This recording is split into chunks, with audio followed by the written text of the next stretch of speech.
I pressed my ear against the kitchen door when I heard my name. Dad's voice cut through the silence. Sarah gets everything. The house, the business, the investments. Lucy. She's not getting a single thing. Mom's laughter followed sharp and cruel. She never deserved it anyway. My hands trembled as I watched them toast with champagne through the crack. 28 years of being their daughter, and they'd already written me out of existence. I backed away silently, my mind racing with one thought. Tonight everything changes. The grandfather clock in the hallway chimed midnight as I slipped into my father's study. My hands shook as I pulled open the mahogany drawer where he kept his most important documents. The familiar scent of his cigars mixed with leather filled my nostrils, bringing back memories of when I used to sit on his lap as a little girl, believing I was his precious daughter. What I found shattered that illusion forever. Sarah Morrison, Sarah Morrison, Sarah Morrison. Every document, every deed, every investment account bore my older sister's name. The family construction business I'd poured my soul into for 5 years, growing it from $2 million to $15 million, Sarah Morrison, sole beneficiary.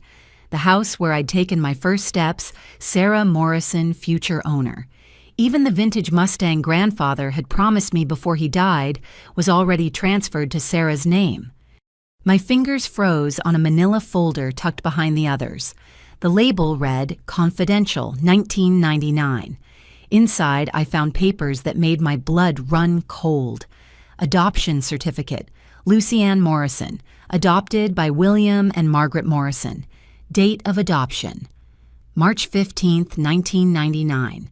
I was 3 years old. 25 years of lies unfolded before me. Every birthday celebration, every Christmas morning, every family portrait hanging on these walls, all of it built on a foundation of deception. They knew. They'd always known I wasn't really theirs, and they'd never told me.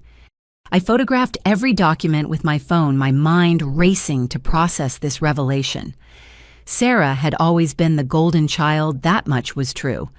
Harvard MBA engaged to Brandon Whitfield from the prestigious law firm, president of the country club's charity board.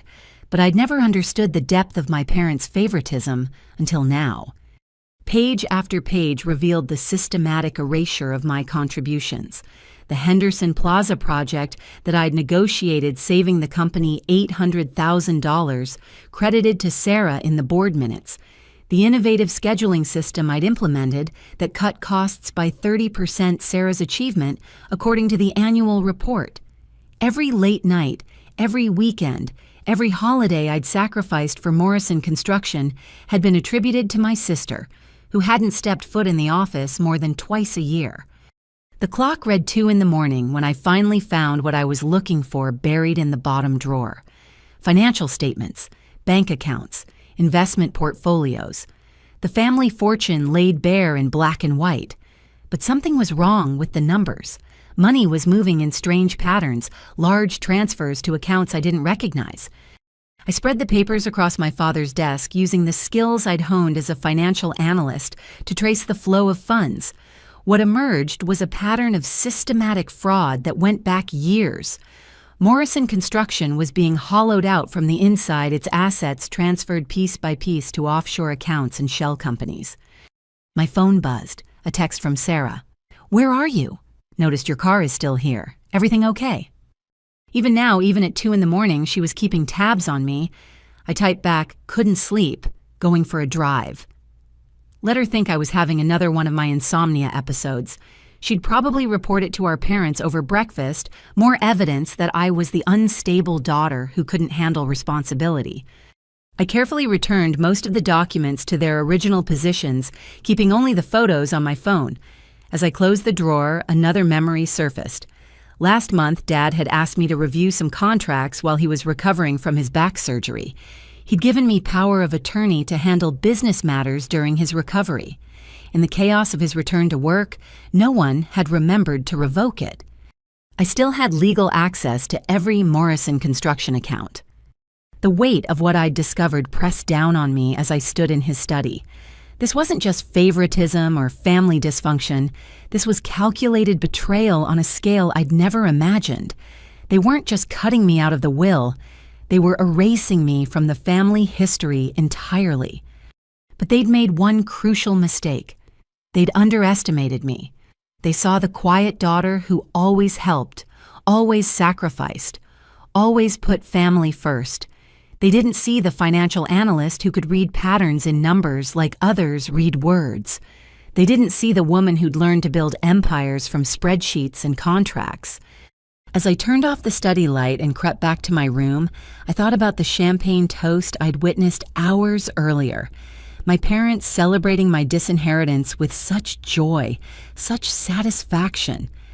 Mom's smile as she'd said, "I never deserved anything anyway." Tomorrow they'd sit at the breakfast table with their biological daughter discussing her bright future built on my work. They'd smile their false smiles at me, secure in their secret plans. But tomorrow I would begin my own plans, because while they were busy writing me out of the family legacy, they'd forgotten one crucial detail. I knew where all the bodies were buried, and I still had the shovel. The next morning arrived too quickly. I'd barely slept my mind churning through financial records and adoption papers. At breakfast, I forced myself to spread butter on my toast with steady hands while Dad read the business section and Mom fussed over Sarah's wedding preparations. "Lucy, you look terrible."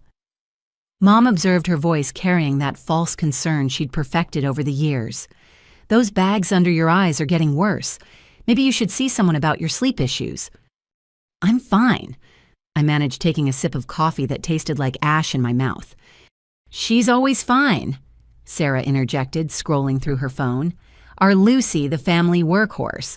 Speaking of which, I need you to handle the Riverside project presentation tomorrow. Brandon and I have a cake tasting." Any other day, I would have agreed immediately. Today, I simply nodded, studying my sister's face. Had she always looked at me with such casual dismissal? Had I been too eager to please to notice? "Actually," Dad said, folding his newspaper, "I need Lucy at the office early today. We're reviewing the quarterly reports." I knew those reports by heart. I'd prepared them, but I stood grateful for the excuse to leave. "I'll head over now." The Morrison Construction headquarters occupied a gleaming 6-story building on the business district's main street. I'd been part of selecting this location, negotiating the purchase, overseeing the renovation. Now, according to the documents I'd found, I'd never have a claim to a single square foot of it. I locked my office door and pulled up the company financial systems. The power of attorney documents were still valid, still granting me full access. My fingers flew across the keyboard as I dug deeper into the web of transactions I'd glimpsed the night before. What I found made my stomach turn. Over the past 18 months, my parents had been systematically draining Morrison Construction. Legitimate contracts were being inflated with the excess routed to accounts in the Cayman Islands. Equipment purchases were being double billed with phantom invoices paid to companies that existed only on paper. But the worst discovery came when I accessed an encrypted folder on the shared drive. Email exchanges between my parents and Sarah dating back 6 months. They weren't just planning to cut me out. They were planning to destroy everything grandfather had built. Phase 1 complete. Sarah had written 3 months ago. "Marcus confirms the offshore structures are ready. We can begin aggressive extraction after the Wagner project closes."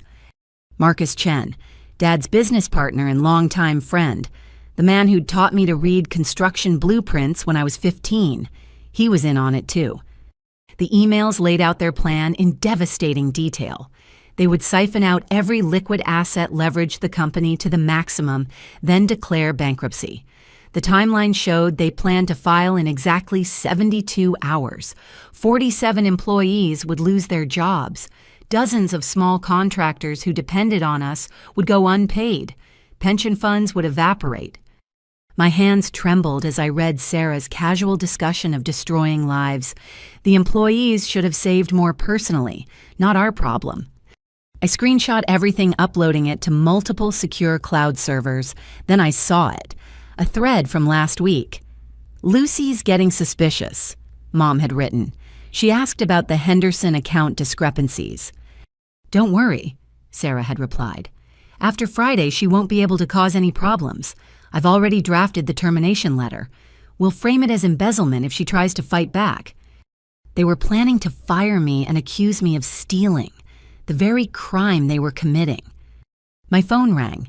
Emma Chen, no relation to Marcus, thankfully, my best friend since college and now a senior associate at Whitfield Frost and Associates. Ironically, she worked at the same firm as Sarah's fiancé, though in the corporate law division rather than Brandon's criminal defense department. "Hey, Lucy, want to grab lunch? You sound stressed in your text last night." "Emma," I said, my voice barely steady, "I need your help. Can you meet me somewhere private, not the office?" "That's serious. Okay, how about the reading room at the university library? No one uses it during summer break." An hour later, I sat across from Emma in the dusty quiet of the empty library, watching her expression shift from concern to shock to fury as she reviewed the evidence. Lucy, this is massive corporate fraud, federal crimes. They're looking at serious prison time if this comes out." If I asked, "When?" Emma corrected herself. "You have to report this. But Lucy, you need to protect yourself first. That power of attorney. It's your shield right now, but it could also be turned against you. They could claim you were part of the scheme." "What do I do?" Emma's legal mind was already working. "First, we secure the assets. You have legal authority to move money to protect the company's interests. We create a trust account, transfer the liquid assets there to prevent the bankruptcy. It's completely legal, as long as you're acting to protect creditors and employees. How long do I have?" "Based on these emails, less than 72 hours. But Lucy," she leaned forward, her voice urgent. "Once you do this, there's no going back. Your family will know it was you." I thought about 25 years of being the outsider without knowing it. 25 years of pouring love into people who toasted my disinheritance with champagne. "They're not my family," I said quietly. "Apparently they never were." Emma squeezed my hand. "Yes, they are. Family isn't just blood. It's the people who stand by you. And right now, that includes me. Let's save your grandfather's company." We spent the next 3 hours crafting a legal strategy. Emma called in favors from law school friends, setting up the trust structure that would protect Morrison Construction's assets. As the sun set outside the library windows, I realized I was about to declare war on the only family I'd ever known. But they'd fired the first shot. They just didn't know I'd heard it. That night, I returned home to find my parents and Sarah in the living room laughing over photo albums, pictures of family vacations, holidays, milestones. In every photo, I stood slightly apart, like I was edited in after the fact. Now I understood why. "Lucy," Dad called out, "come look at these old pictures. Remember this trip to Yellowstone?" I remembered. I was 12, and I'd gotten lost on a trail for 3 hours. When they finally found me, Mom had been furious about the delay it caused to their dinner reservations. Sarah had complained the entire ride back about missing the pool hours at the hotel. "I'm tired," I said. "Think I'll turn in early." "Good idea," Mom said, not looking up from the album. "You need to stop staying up so late. It's aging you." I climbed the stairs to my room. The smallest bedroom I noticed now tucked away at the end of the hall like an afterthought. In less than 12 hours, I would begin the process of saving Morrison Construction and everyone who depended on it. They thought they were cutting me out of the family fortune. They had no idea I was about to show them exactly what this adopted daughter was worth. My alarm never went off because I never slept. At 2 a.m, I slipped out of the house, like a shadow driving through the empty streets toward Morrison Construction headquarters. The building stood dark against the sky, a monument to 3 generations of hard work that my parents were preparing to demolish for profit. The security guard's booth glowed with soft light. Robert Williams had worked night security for 15 years, ever since his wife's medical bills forced him to take a second job. I'd helped his daughter Maria with her college applications last year, writing recommendation letters that helped her get into State University's engineering program. Miss Lucy Roberts stood as I approached, concern creasing his weathered face. "Everything all right? You're here awful early, even for you." "Just need to handle some urgent paperwork," I said, forcing a smile. "Big presentation tomorrow." He buzzed me in without question. Trust. Something my family had never truly given me, freely offered by a man who worked nights to pay for his wife's cancer treatments. The executive floor felt different in the darkness. I moved through the halls I'd walked thousands of times past the conference rooms, where I'd pitched ideas that built this company's value toward the servers that held our financial future. I logged into the system with my credentials, my power of attorney documentation ready if challenged by any digital safeguards. The accounts opened before me like a map of betrayal. $3.2 million sat in the operational accounts, money meant for payroll contractor payments and equipment purchases. By Friday, my parents planned to drain every cent. My fingers moved across the keyboard with practiced precision. First, I created the trust account Emma and I had established, naming it the Morrison Construction Employee Protection Trust. Then, transfer by transfer, I began moving the money. Each transaction meticulously documented, every dollar accounted for, all of it legal, under my authority to protect the company's interests. As the progress bars crawled across my screen, I heard footsteps in the hallway. My heart hammered as I minimized the windows, pulling up a presentation file just as the door opened. Robert stood there with a cup of coffee. "Thought you might need this. You look like you're settling in for a long one." "You're a lifesaver," I said, accepting the warm cup gratefully. He lingered in the doorway. "Miss Lucy, can I ask you something?" "Of course." "There have been rumors, people saying the company's in trouble. My pension, the other guy's pensions. They're safe, right?" The weight of 47 families pressed on my shoulders, men and women who'd built their futures on the Morrison name, never knowing the Morrisons were preparing to abandon them. "Robert," I said carefully, "have I ever lied to you?" "No, ma'am. You've always been straight with us." "I'm not going to start now. There are challenges ahead, but I promise you this. I will do everything in my power to protect every employee of this company, every pension, every job, everything." He studied my face in the dim light from the hallway. "You know, when Maria got into college, she said something. Said you were the only Morrison who ever treated us like family instead of staff. I believe you, Miss Lucy. Whatever you're doing here at 2 a.m, I believe you're doing it for us." After he left, I returned to the transfers. Another window caught my eye. The security system. Every keystroke, every access, every movement through the building was being recorded. By morning, there would be a detailed digital trail of my activities. I thought about deleting the footage, but that would raise more suspicions. Instead, I continued working, knowing that by dawn my parents would have all the evidence they needed to accuse me of theft. Let them. Emma had assured me that protecting assets from fraudulent bankruptcy was not only legal but required of someone in a fiduciary position. By 4 a.m, the transfers were complete. $3.2 million now sat safely in trust accounts protected from my parents' pillaging. But I wasn't done. I accessed the contractor payment system, accelerating every legitimate payment owed.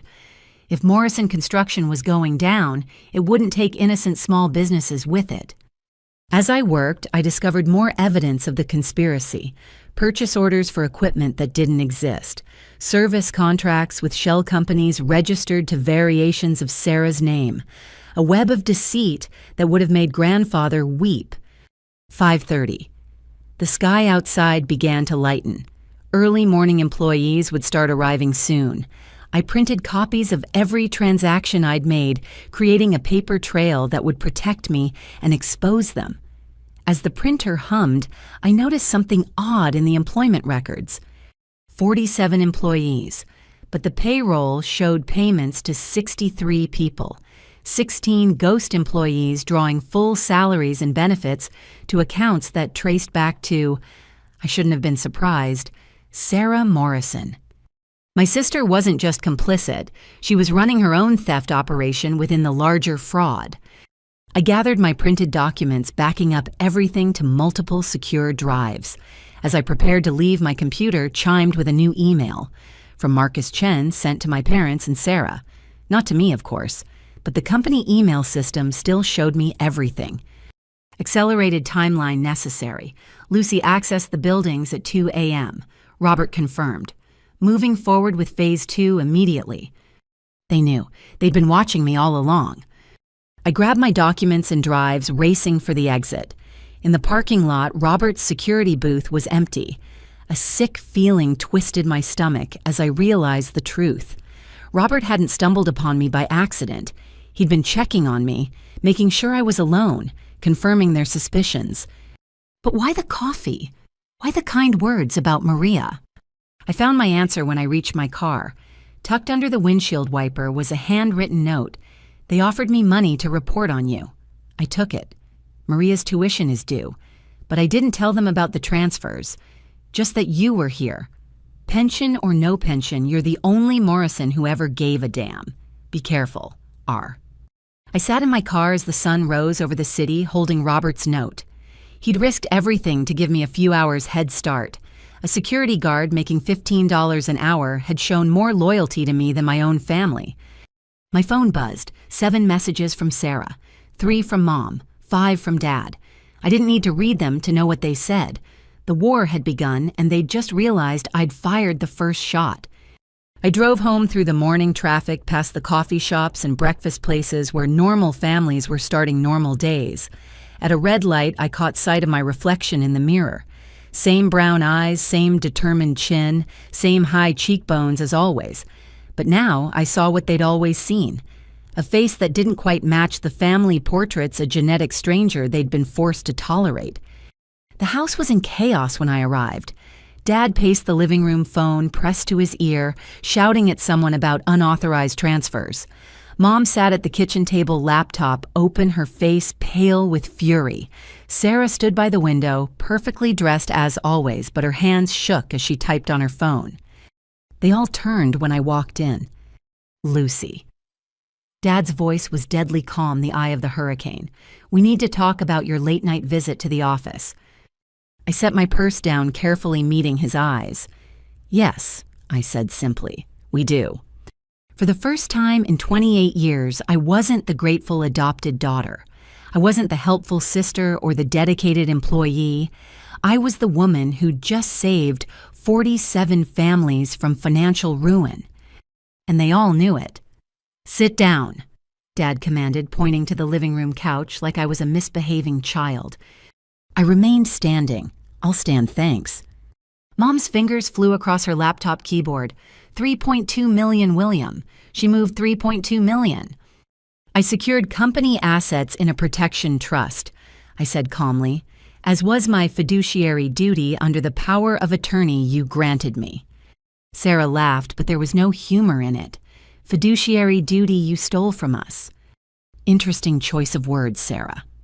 I pulled out my phone, scrolling to the screenshots. Speaking of stealing, can you explain the 16 ghost employees on our payroll, the ones whose salaries go directly to accounts under your name? The room went silent. Sarah's perfectly composed mask slipped for just a moment, revealing something ugly underneath. I don't know what you're talking about, she said. Really? So you don't know about Maria Sanderson, the fictional marketing manager making $80,000 a year, or James Patterson, not the author, of course, our non-existent site supervisor. Mom stood up, her face flushed. How dare you access those records? How dare I felt 28 years of suppressed anger rising. How dare you plan to destroy grandfather's company? How dare you steal from employees who trusted us? How dare you toast with champagne while plotting to leave me with nothing? You were never supposed to hear that, Dad said quietly. No, I was never supposed to know any of it, including the fact that I'm adopted. The silence that followed felt like a physical weight. Sarah's eyes darted between our parents, and I realized she'd known all along. Of course she had. When were you going to tell me? I asked. Or was that another secret you planned to take to your graves? It wasn't relevant, Mom said coldly. We raised you, fed you, educated you. You should be grateful. Grateful. I tasted the word like poison. Tell me when you were teaching me to be grateful, was that before or after you started crediting all my work to Sarah? The doorbell rang, cutting through the tension. Sarah answered it, and my stomach dropped when Brandon walked in. Her fiancé, the criminal defense lawyer, dressed in his $1,000 suit with his briefcase in hand. Lucy, he nodded professionally. I'm here in my capacity as the family's legal counsel. Since when do you represent the family? I asked. Since 5 minutes ago, Sarah said, wrapping her arm through his. Brandon's going to handle this little situation. Brandon set his briefcase on the coffee table with practiced precision. Lucy, what you've done constitutes theft. Return the money now and we can handle this privately. Continue this path and we'll have no choice but to involve law enforcement. I studied Brandon's face. Harvard Law, top of his class youngest partner at Whitfield Frost and Associates. Also the man who'd been dating my sister for 3 years and still hadn't noticed she was embezzling from the company. Brandon, I said slowly, did Sarah tell you about her interesting payroll additions? His brow furrowed. What payroll additions? Brandon, don't listen to her, Sarah interjected quickly. She's trying to deflect from her own crimes. But I saw it. The flicker of doubt in his eyes. Brandon was many things, but he wasn't stupid. Before you threaten me with law enforcement, I continued, you might want to review the employee records, specifically the ones Sarah manages. You know, as head of human resources. Sarah's grip on Brandon's arm tightened. She's lying. She's always been jealous of me. Jealous? I pulled up the evidence on my phone. Brandon, I'm sending you something. Just look at it, for your own sake. His phone chimed. I watched his face as he read, saw the color drain from his perfect complexion. His eyes lifted to meet Sarah's. 16 fake employees. His voice was barely a whisper.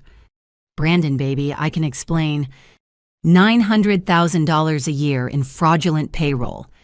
His professional composure cracked. Sarah, this is federal wire fraud, multiple counts. Dad stepped forward. Brandon, you work for us now, attorney-client privilege.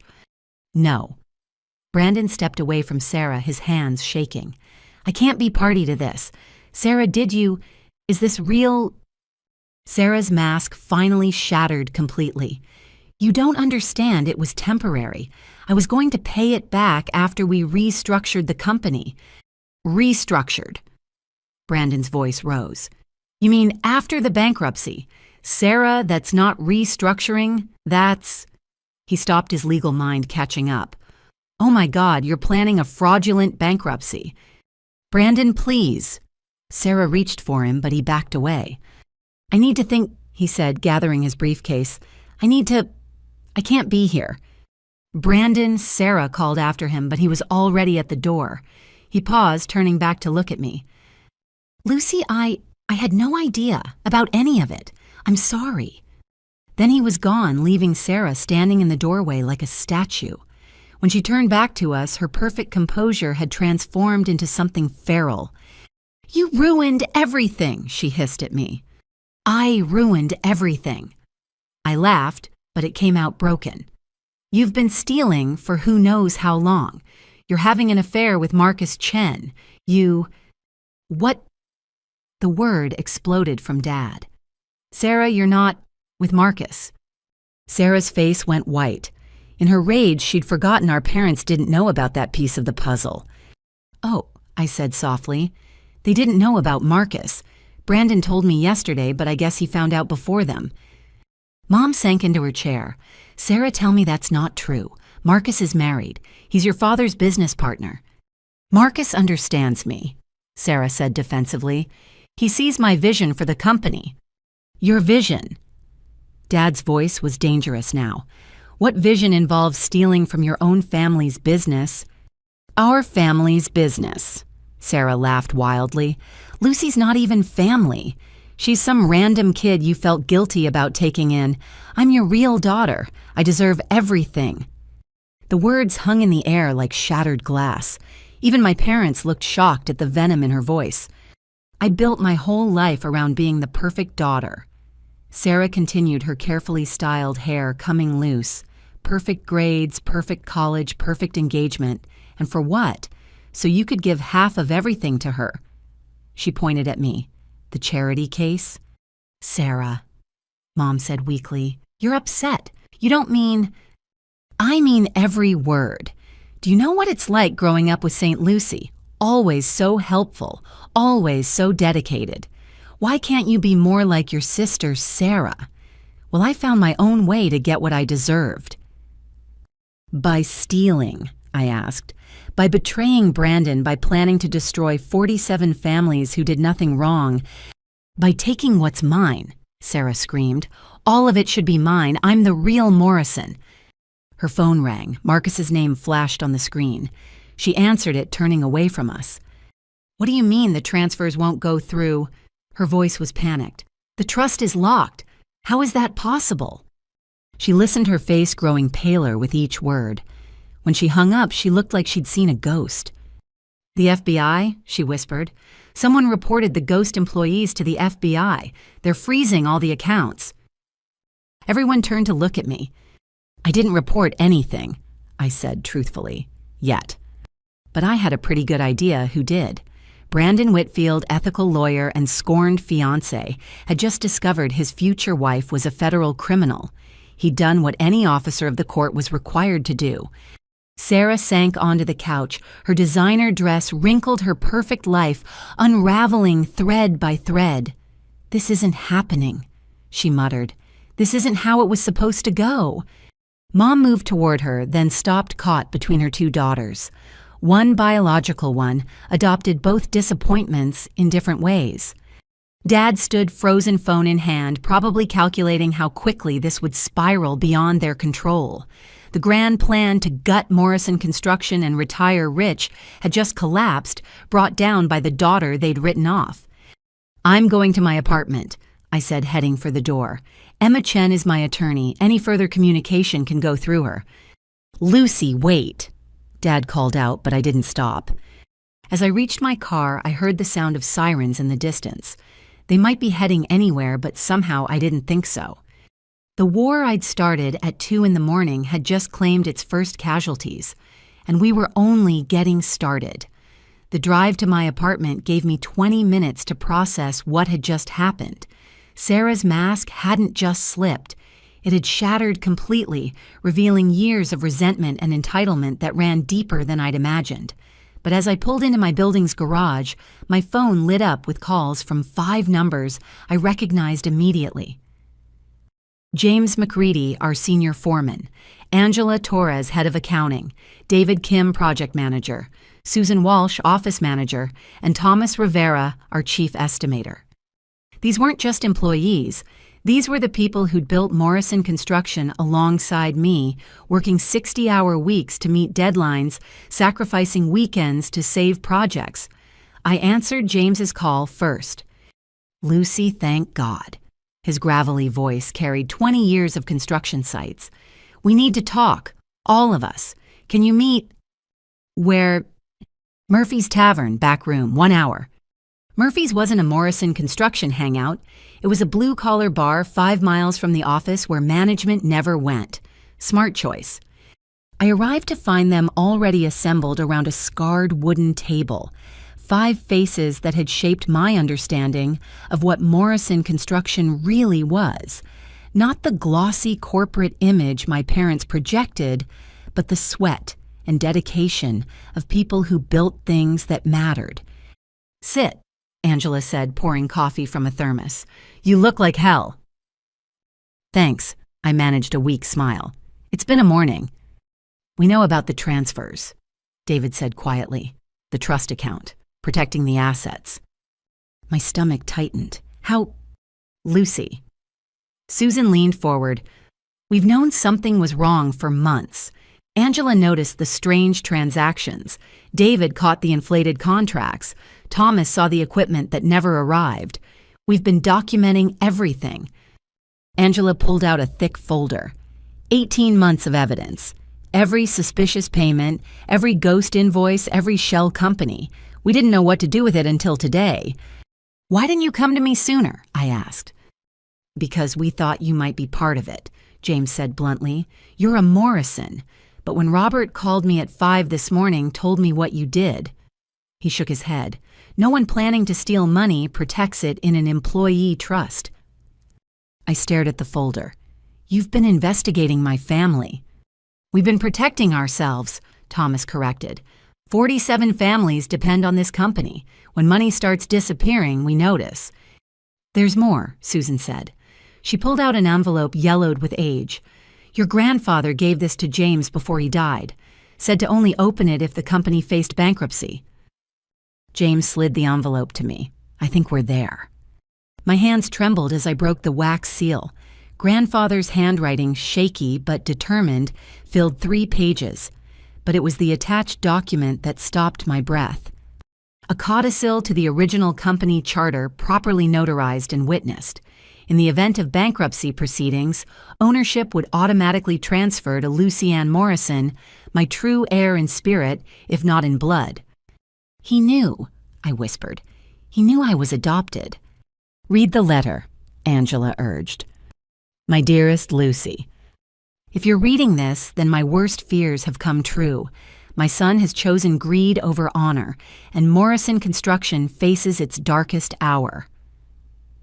I've watched you grow from that scared 3-year-old Patricia brought to our door to a woman of integrity and strength. Blood doesn't make family. Character does. You've shown more dedication to our legacy than William ever has. The attached document is my failsafe.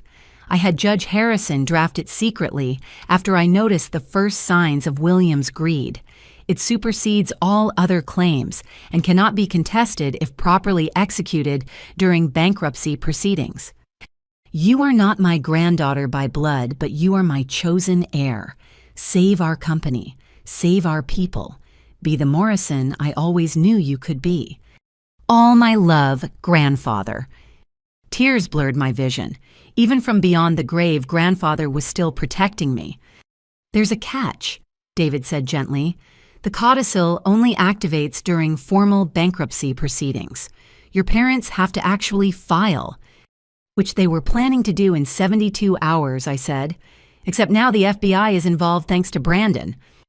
About that, Angela pulled out her phone. I may have sent Brandon an anonymous tip about the ghost employees an hour before he showed up at your parents' house.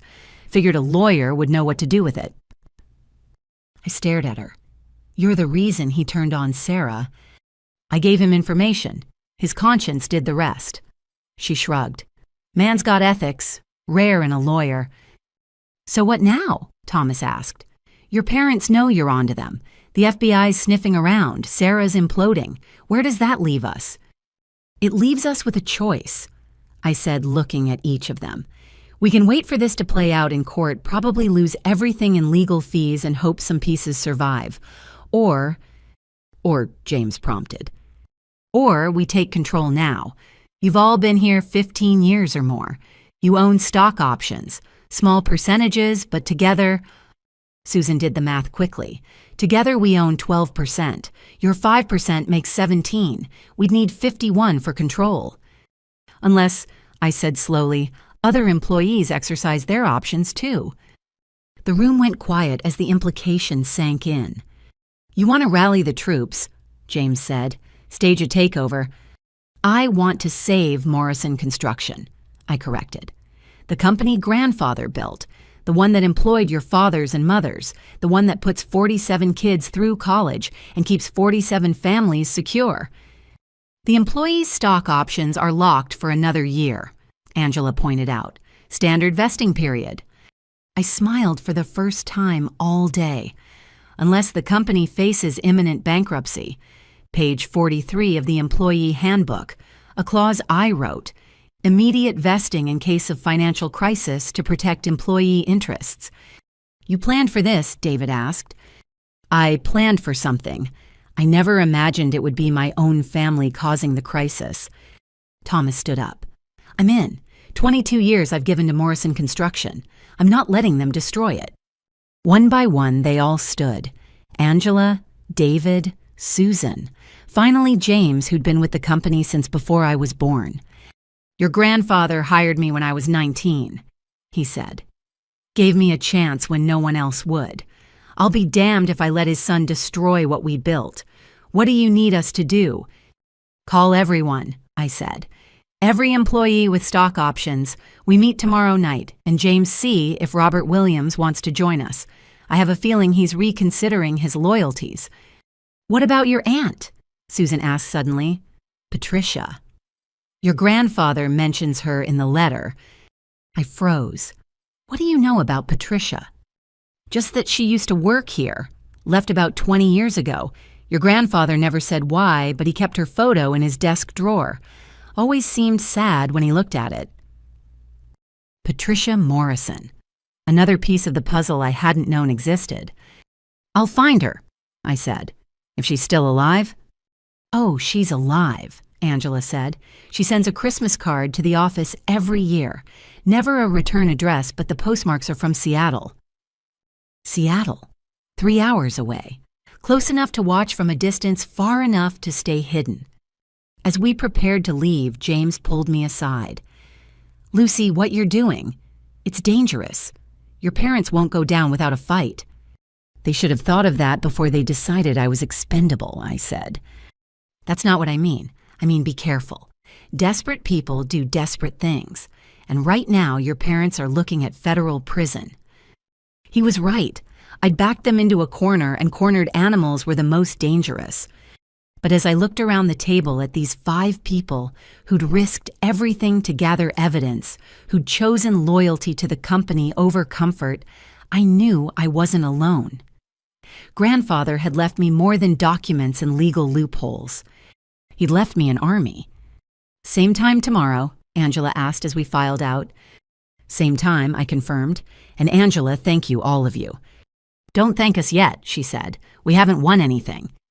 But as I drove home through the afternoon traffic, I felt something I hadn't experienced in years. Hope. Real, tangible hope. The Morrisons had tried to bury me. They'd forgotten I knew how to dig. My phone rang as I entered my apartment. Unknown number Seattle area code. My heart skipped. Hello. Lucy. The voice was feminine, cautious, carrying an edge of something I couldn't identify. This is Patricia. I think it's time we talked. I sank onto my couch. How did you know? Angela Torres called me an hour ago. Said you found Daddy's letter. A pause. I've been waiting 20 years for this call. Can we meet? I'm already on my way. Flight lands at 6. Lucy, there are things you need to know. Things about your parents, about Sarah, about who you really are. The line went dead. 3 hours until answers I'd waited a lifetime to hear. I used the time to research Patricia Morrison. The internet revealed little. A LinkedIn profile showing she ran a consulting firm in Seattle, some charity work, a few professional headshots. But the Morrison Construction Archives told a different story. Patricia had been the heir apparent.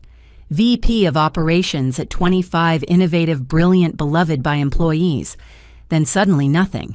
She vanished from company records in 2004, the same year I was 7. Every photo removed, every mention scrubbed. Soviet-style erasure. At 5:30, I drove to the airport. I didn't know what Patricia looked like now, but I needn't have worried. The woman waiting at arrivals looked like an older version of me. Same brown eyes, same determined chin, same way of standing like she was ready for a fight. My God, she breathed when she saw me. You look just like her. Like who? Like your mother. My best friend. The woman my brother destroyed. We drove to a quiet restaurant in the suburbs, one of those places with dim lighting and discreet booths. Patricia ordered wine. I stuck with coffee. My hands were already shaking. Her name was Caroline. Patricia began without preamble. Caroline Foster. We met in college. She was studying social work, I was in business. Smartest woman I ever knew. Kind too. The sort of person who'd give you her last dollar if you needed it. She pulled out a faded photograph. A young woman with my eyes smiled at the camera holding a baby.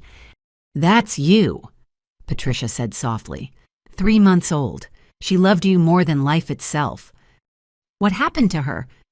Patricia's face hardened. William happened. My brother. He was married to Margaret, had been for 2 years. But marriage vows never meant much to him. He met Caroline at a company party I brought her to, charmed her, pursued her relentlessly. She didn't know he was married. I made sure never to mention it because I thought it was just harmless flirtation. The wine arrived. Patricia took a long sip before continuing. When Caroline found out she was pregnant, she went to William. He laughed, told her to take care of it, and threw money at her. She refused, said she wanted the baby, you. That's when he got cruel. How cruel? He threatened to ruin her, said he'd claim she was stalking him, that she'd seduced him for money. He had lawyers' connections. She was a 22-year-old social work student with no family. Who would believe her? My stomach churned. This was my father, my adopted father. Caroline came to me, Patricia continued, begged for help. I was furious. Confronted William, threatened to tell Daddy everything. That's when Margaret got involved. My adoptive mother knew she orchestrated what came next. See, Margaret couldn't have children. They'd been trying for 2 years with no success. She saw an opportunity. The pieces clicked into place with sickening clarity. They took me. Not took, bought. They offered Caroline $50,000 and a promise not to destroy her life if she signed away her parental rights. Let them adopt you. Pretend you were a random adoption. And Caroline agreed. No. Patricia's voice cracked. She ran, took you and disappeared for 3 months. But they found her, and when they did... She stopped, tears streaming down her face. Tell me, I whispered. The police said it was an accident. Car went off the road in the rain, but I knew better. The brake lines. There were questions, but William had connections, and the investigation went nowhere. I felt numb.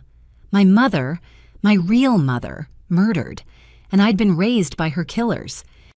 I tried to get custody, Patricia continued. You were my best friend's daughter, but William and Margaret had already filed the adoption papers, claimed Caroline had agreed before her death, forged signatures. I'm sure of it, but I couldn't prove anything. So you left. I stayed 2 more years, watched you grow, tried to protect you from the worst of it. But when Margaret got pregnant with Sarah, she laughed bitterly.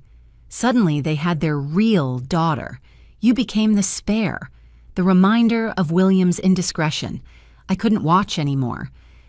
All these years, I said slowly, you knew and you never told me. I sent letters, cards on your birthday. They all came back unopened. I hired lawyers, but William threatened to destroy my business if I contacted you. I've been waiting, Lucy, waiting for you to be old enough, strong enough to hear the truth. Do you have proof about Caroline's death? Patricia pulled out a thick envelope. 20 years of investigation, private detectives' accident reports, witness statements. Not enough for court, but enough to know. Your parents aren't just thieves, Lucy. They're murderers. I stared at the envelope. Evidence of a crime 2 decades old. My entire life built on blood and lies. There's more, Patricia said. The $50,000 they were supposed to pay Caroline, I found the canceled check, made out to cash, deposited the day after her death. They kept the money they'd promised to a dead woman. Does Sarah know? About Caroline? No. But she knows you're not Margaret's biological daughter. Has known since she was 16. Overheard an argument between your parents.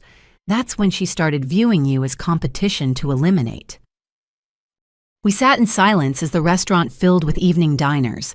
Normal people living normal lives, unaware that at our booth, a lifetime of lies was unraveling.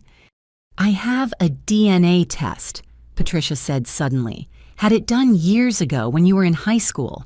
Managed to get a hair sample at a family gathering. You're definitely Caroline's daughter. And Lucy, you have grandparents.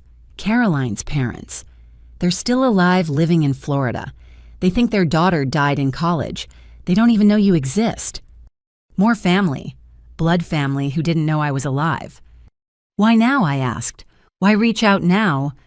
Because Angela Torres told me what you did, protecting the company, standing up to them. You're not the scared little girl I had to leave behind. You're strong enough now, strong enough to know the truth and decide what to do with it. What would you do? Patricia's eyes hardened. I'd burn it all down, every last piece of their empire. I'd take Morrison Construction and rebuild it into something Daddy would be proud of.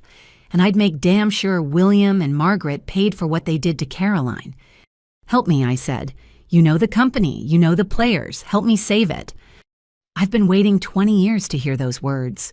She raised her wine glass.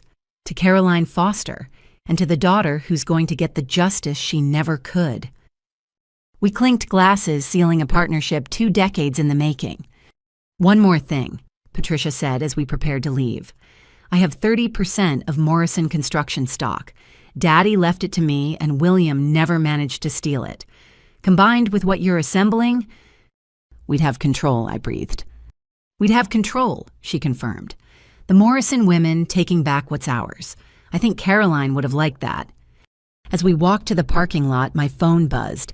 Emma texting urgently. FBI raided Morrison Construction an hour ago. Your parents are at the police station. Sarah's been arrested. The war had just escalated, but now I had something I'd never had before. Family who actually gave a damn, and the truth about parents who'd literally killed to keep me. Patricia read the text over my shoulder. So it begins, she said quietly. You ready for this? I thought about Caroline Foster, the mother I'd never known, dead at 22 because she'd loved me enough to fight for me. I've been ready my whole life, I said. I just didn't know it. Patricia checked into a hotel downtown, but we met at Emma's law office at midnight. The city lights glittered through the conference room windows as Emma spread documents across the mahogany table. The FBI moved faster than expected. Emma said, her usually perfect hair escaping its bun. Sarah's in federal custody. Your parents made bail, but their assets are frozen pending investigation. All their assets? I asked. Personal accounts only. Morrison Construction's operational accounts are still accessible. She paused. To you, technically.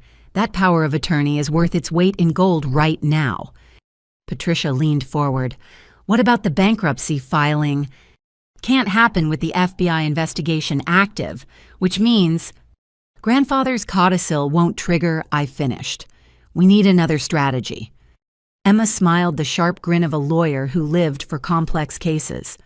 Remember when I said Patricia's 30% plus your assembled shares would give you control? I did some digging.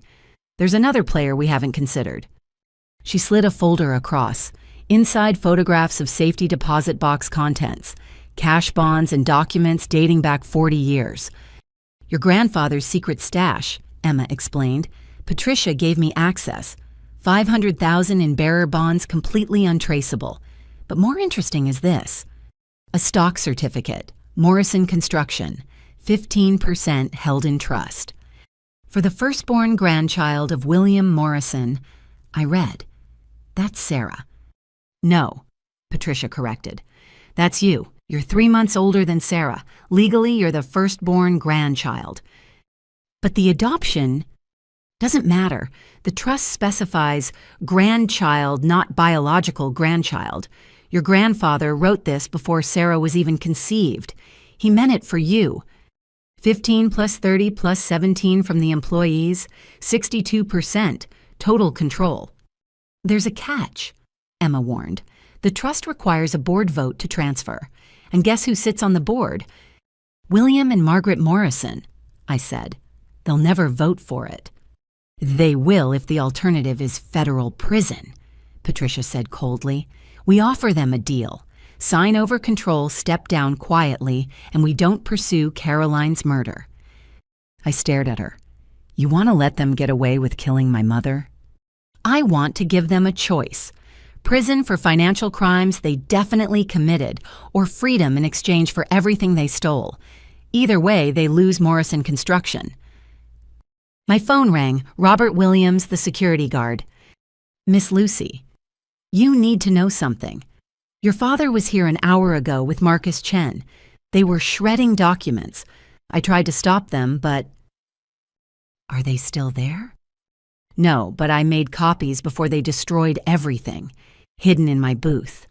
They didn't know about the new copier with the automatic backup feature. Robert, you beautiful genius. Can you meet us there in 20 minutes? Already on my way. We drove through empty streets, 3 women united by purpose. The Morrison construction building loomed dark except for the security lights. Robert met us at the entrance, a box of papers under his arm. They were destroying everything related to the offshore accounts, he said, handing over the documents. But the copier cached it all. Every transaction, every shell company, every... He stopped staring at one page. Miss Lucy, look at this. A bank statement from the Caymans, deposits totaling $8 million. But the signatures authorizing the transfers weren't my parents'. They were Sarah's, every single one. She wasn't just stealing through ghost employees, Emma breathed. She was running the entire offshore operation. For how long? I asked. Patricia checked the dates. 3 years, since before she got engaged to Brandon. My God, she's been planning this since she was 27. We commandeered the conference room, spreading evidence across the table like generals planning a campaign. By dawn, we had the complete picture. Sarah hadn't just been complicit, she'd been the architect. My parents were greedy, but their daughter was the true mastermind. This changes everything, Emma said. Sarah's looking at 20 years minimum. Your parents might actually be victims in some of this.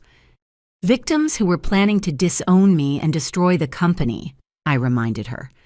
True, but courts like clear villains. Sarah just became that villain. My phone buzzed, Brandon Whitfield texting, "Can we meet? I have information about Sarah you need to hear." We met him at a 24-hour diner where he looked like he'd aged 5 years overnight. His perfect suit was wrinkled, his Princeton tie loosened. "I've been going through everything," he said without preamble. "Every document she left at my apartment, every email, every text. How did I not see it?" "Love makes us blind," Patricia said, not unkindly. She had accounts I never knew about, credit cards and fake names. She's been living a complete double life. He pulled out a tablet. But the worst part is this. Security footage from his apartment building. Sarah entering with Marcus Chen. Timestamp 2 months ago. "She gave him a key," Brandon said quietly, "to our home. While I was at legal conferences, they were...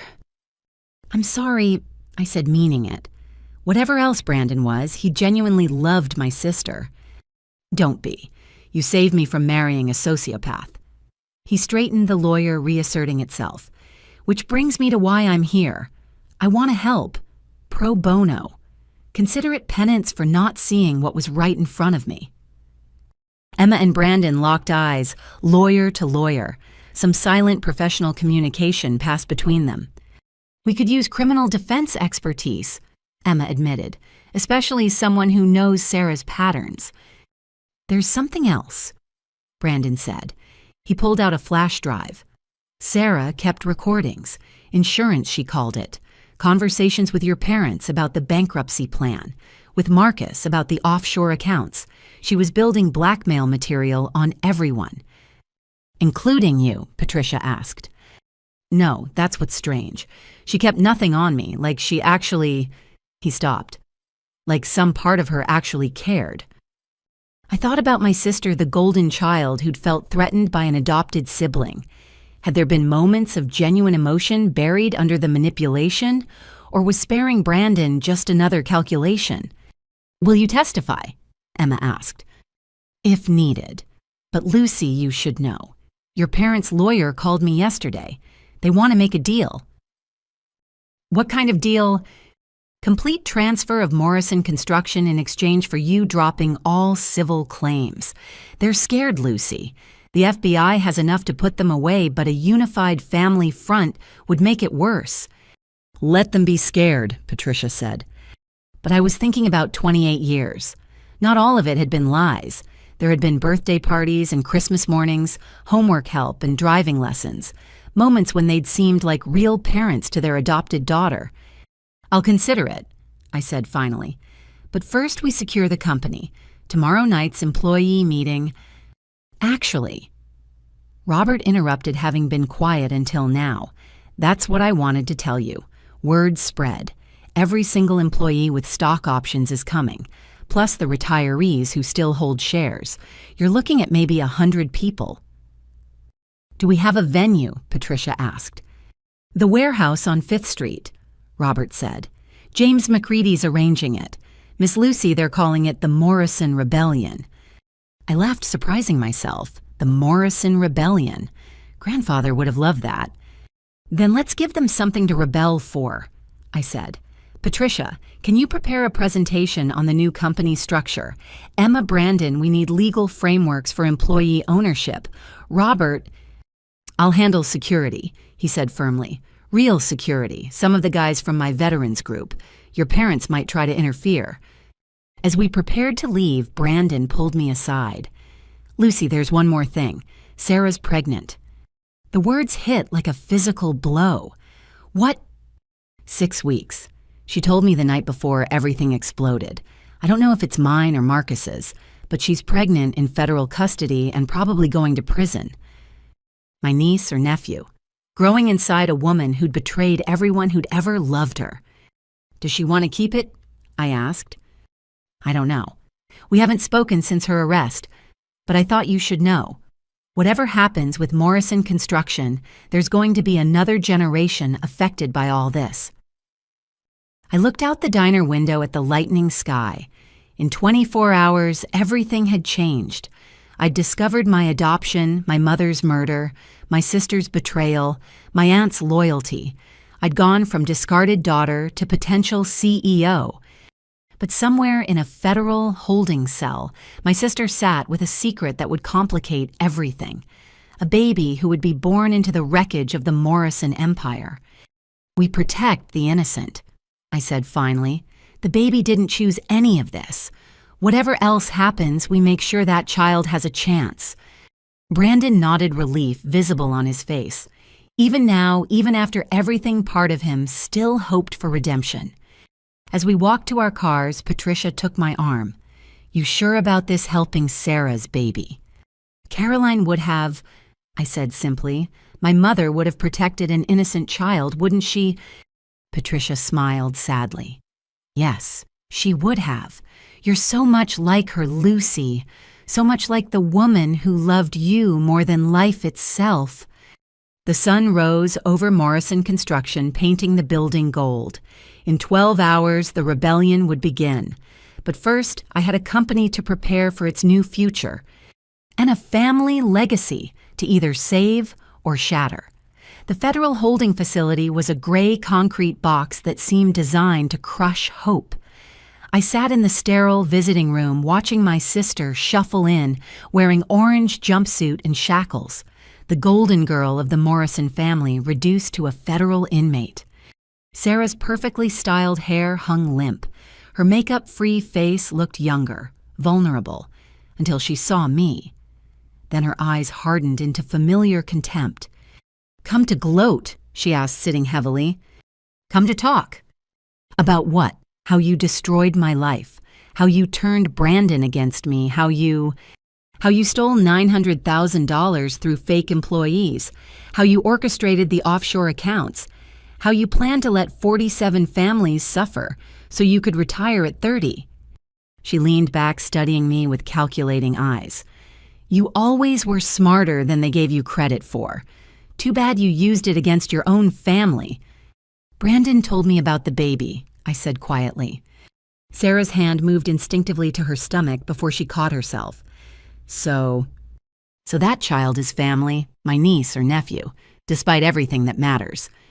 Family? Sarah laughed bitterly. You're not even real family. You're the bastard daughter of Dad's mistress. You know that now, don't you? Patricia must have told you. She told me everything, including how my mother died. Sarah's expression shifted, showing genuine surprise. What do you mean, how she died? You don't know. I studied her face. You really don't know about Caroline Foster. I know Dad had an affair. I know the woman died in a car accident. I know they adopted you out of guilt. What else is there to know? For the first time in my life, I felt something like pity for my sister. She'd built her entire identity on being the true Morrison heir, never knowing our parents were murderers. "It doesn't matter now," I said. "What matters is Morrison Construction and your baby. I'm offering you a deal." "I'm listening." "Sign over any claim to the company. Testify truthfully about the offshore accounts. Who knew what, who participated. In exchange, I'll ensure your child is provided for. Trust fund education, everything they need." "And me. You're looking at federal prison either way, but cooperation might mean 5 years instead of 20. Sarah's mask finally cracked completely. "Do you know what it was like growing up as the Morrison princess while everyone whispered about St. Lucy? Why can't you be more like your sister?" Because my sister was perfect. Helpful, dedicated, selfless fucking Lucy. "I was trying to earn their love," I said quietly. "You already had it." "No, I had their expectations. Every achievement measured against yours. Every mistake proof I wasn't as good as the adopted daughter they kept comparing me to." "So you decided to steal—" "I decided to take what was mine." The words exploded from her. "Grandfather loved you more. The employees respected you more. Even Marcus." She stopped. "Marcus what?" "Marcus said I was just a prettier version of our mother. But you were the one who understood the business, who could talk to the workers, who had grandfather's vision." Tears streamed down her face. "Even my affair partner preferred you." The guard shifted, reminding us time was limited. "The deal's on the table," I said. "Your baby protected in exchange for the truth." "The whole truth?" Sarah asked. "Because, Lucy, there are things about Mom and Dad you don't know, things that will destroy them completely." "Such as?" She leaned forward, voice dropping. "The Riverside Heights project, the one that established Morrison Construction as a major player, built on land they acquired through blackmail, Judge Harrison's gambling debts. They've been paying him off for 20 years. Judge Harrison, who'd signed off on my adoption, who'd refused Patricia's custody petition, who'd ruled Caroline's death accidental. You have proof. In a safety deposit box, under my maiden name at First National, box 379, the keys hidden in my jewelry box at Brandon's apartment." She laughed bitterly. "I kept insurance on everyone, learned from the best, dear old Mom and Dad." "Why are you telling me this?" "Because they're going to throw me under the bus. Their precious biological daughter, the one they raised to be just like them. They'll claim I corrupted them, that I masterminded everything." Her hands clenched. "Maybe I did, but they taught me how." A knock on the glass. 5 minutes remaining. "There's something else," Sarah said urgently. "Mom's been calling someone, a number in Chicago. I heard Dad arguing with her about it. Said it was too dangerous, that he wouldn't stop at just money." "Who?" "I don't know, but Mom was scared, really scared. Said something about the Chicago problem coming back." Time was up. The guard approached. "The deal, Sarah, yes or no?" She stood, shackles clanking. "Get me a lawyer, a real one, not one of Dad's puppets. Then we'll talk." As the guard led her away, she turned back. "Lucy. The baby. I don't know whose it is, but if it's Brandon's—" Her voice broke. "Make sure they know their father was a good man, that he tried to do right. And if it's Marcus's, then God help them. They'll have the Chen ambition and the Morrison greed. They'll need you to teach them better." I left the facility with my mind reeling. Judge Harrison, blackmail, a mysterious threat from Chicago. My parents hadn't just killed my mother. They'd built their entire empire on corruption. In the parking lot, my phone rang. Angela Torres, frantic. "Lucy, we have a problem. Your parents just showed up at the warehouse. They're trying to stop the meeting." "How many people are with them?" "Maybe a dozen. Some board members, they're lawyers. But Lucy, there are over 100 employees here. James and the guys are keeping them out, but it's getting heated." On my way, and Angela called Patricia. Tell her to bring the stock certificates. All of them. "You're doing it tonight. The transfer." They want a fight. I started my car. They'll get one. 20 minutes later, I pulled up to see a scene from a labor dispute documentary. Morrison Construction employees faced off against my parents and their entourage. Signs reading "Morrison Employees United" and "Save Our Jobs" filled the air. William Morrison stood at the front, his face purple with rage. "You're all fired, every last one of you."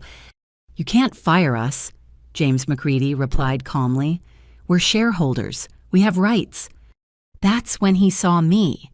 My father, the man who'd raised me and murdered my mother, locked eyes with his adopted daughter. He snarled. "You did this." I walked through the crowd, employees parting to let me pass. "No, Dad, you did this. 28 years ago when you killed Caroline Foster." The silence that followed was deafening. Margaret Morrison's face went white. Even their lawyers stepped back. "That's right," I continued, voice carrying across the lot. "I know everything. Caroline, the blackmail, Judge Harrison, the Chicago problem." "You know nothing," Mom whispered, but fear flickered in her eyes. "I know Sarah's willing to testify. I know you built Morrison Construction on blood and lies. I know you're both going to prison unless you make a deal." Patricia appeared beside me, briefcase in hand. Emma flanked my other side. Brandon emerged from the crowd. An army of supporters surrounded me while my parents stood increasingly alone. "Here's the offer," I said. "Sign over everything. The company, the assets, your voting rights. Resign from all positions. In exchange, we focus on the financial crimes. Caroline's case stays closed." "And if we refuse," Dad asked. "Then I use every resource at my disposal to investigate her death. Patricia's been collecting evidence for 20 years. The brake lines, the insurance policy you took out on her, the judge you paid off." "You're bluffing." I pulled out my phone, showing him a photograph. "Sarah's safety deposit box. Everything you taught her about keeping insurance, she learned well." The fight went out of him like air from a punctured tire. Behind him, board members whispered urgently, distancing themselves from the toxic Morrison name. "Margaret," he said quietly, "it's over." "No." Mom stepped forward. "I won't let this bastard child take everything you want to know about Chicago fine. Your real father is—" "Margaret, stop." Dad grabbed her arm. But she wrenched free, madness in her eyes. "Vincent Torino, Chicago mob family. Your precious Caroline was his mistress before William. She came here running from him, pregnant with his child. You're not just a bastard, you're mafia spawn." The crowd recoiled. Even I staggered, but Patricia laughed. "Is that the best you can do? Caroline Foster was a virgin when she met William. I have the medical records from her first prenatal appointment. Nice try, though." Mom's lie collapsed, taking her last weapon with it. She sagged against Dad, finally defeated. Inside, I said, "Let's finish this properly." The warehouse had been set up with tables and chairs. Employees filled the space, their futures hanging in the balance. At the front table, Emma had prepared the transfer documents. It took an hour. Signatures, notarizations, the legal dismantling of an empire built on lies. By the end, I held controlling interest in Morrison Construction. Patricia was named board chair. The employees' combined shares gave them a permanent voice. As my parents signed the last document, Dad looked up at me. "Your grandfather would be proud."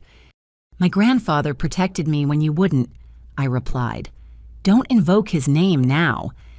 They left without another word, climbing into their Mercedes and driving away from the company they'd corrupted. Board members scattered like roaches when lights came on. "So what now?" James asked. I looked around the warehouse at the faces of people who'd chosen loyalty over comfort, integrity, over easy money. "Now we rebuild," I said. "Morrison Construction employee-owned, transparent, honest, what grandfather always wanted it to be." The cheer that went up shook the rafters.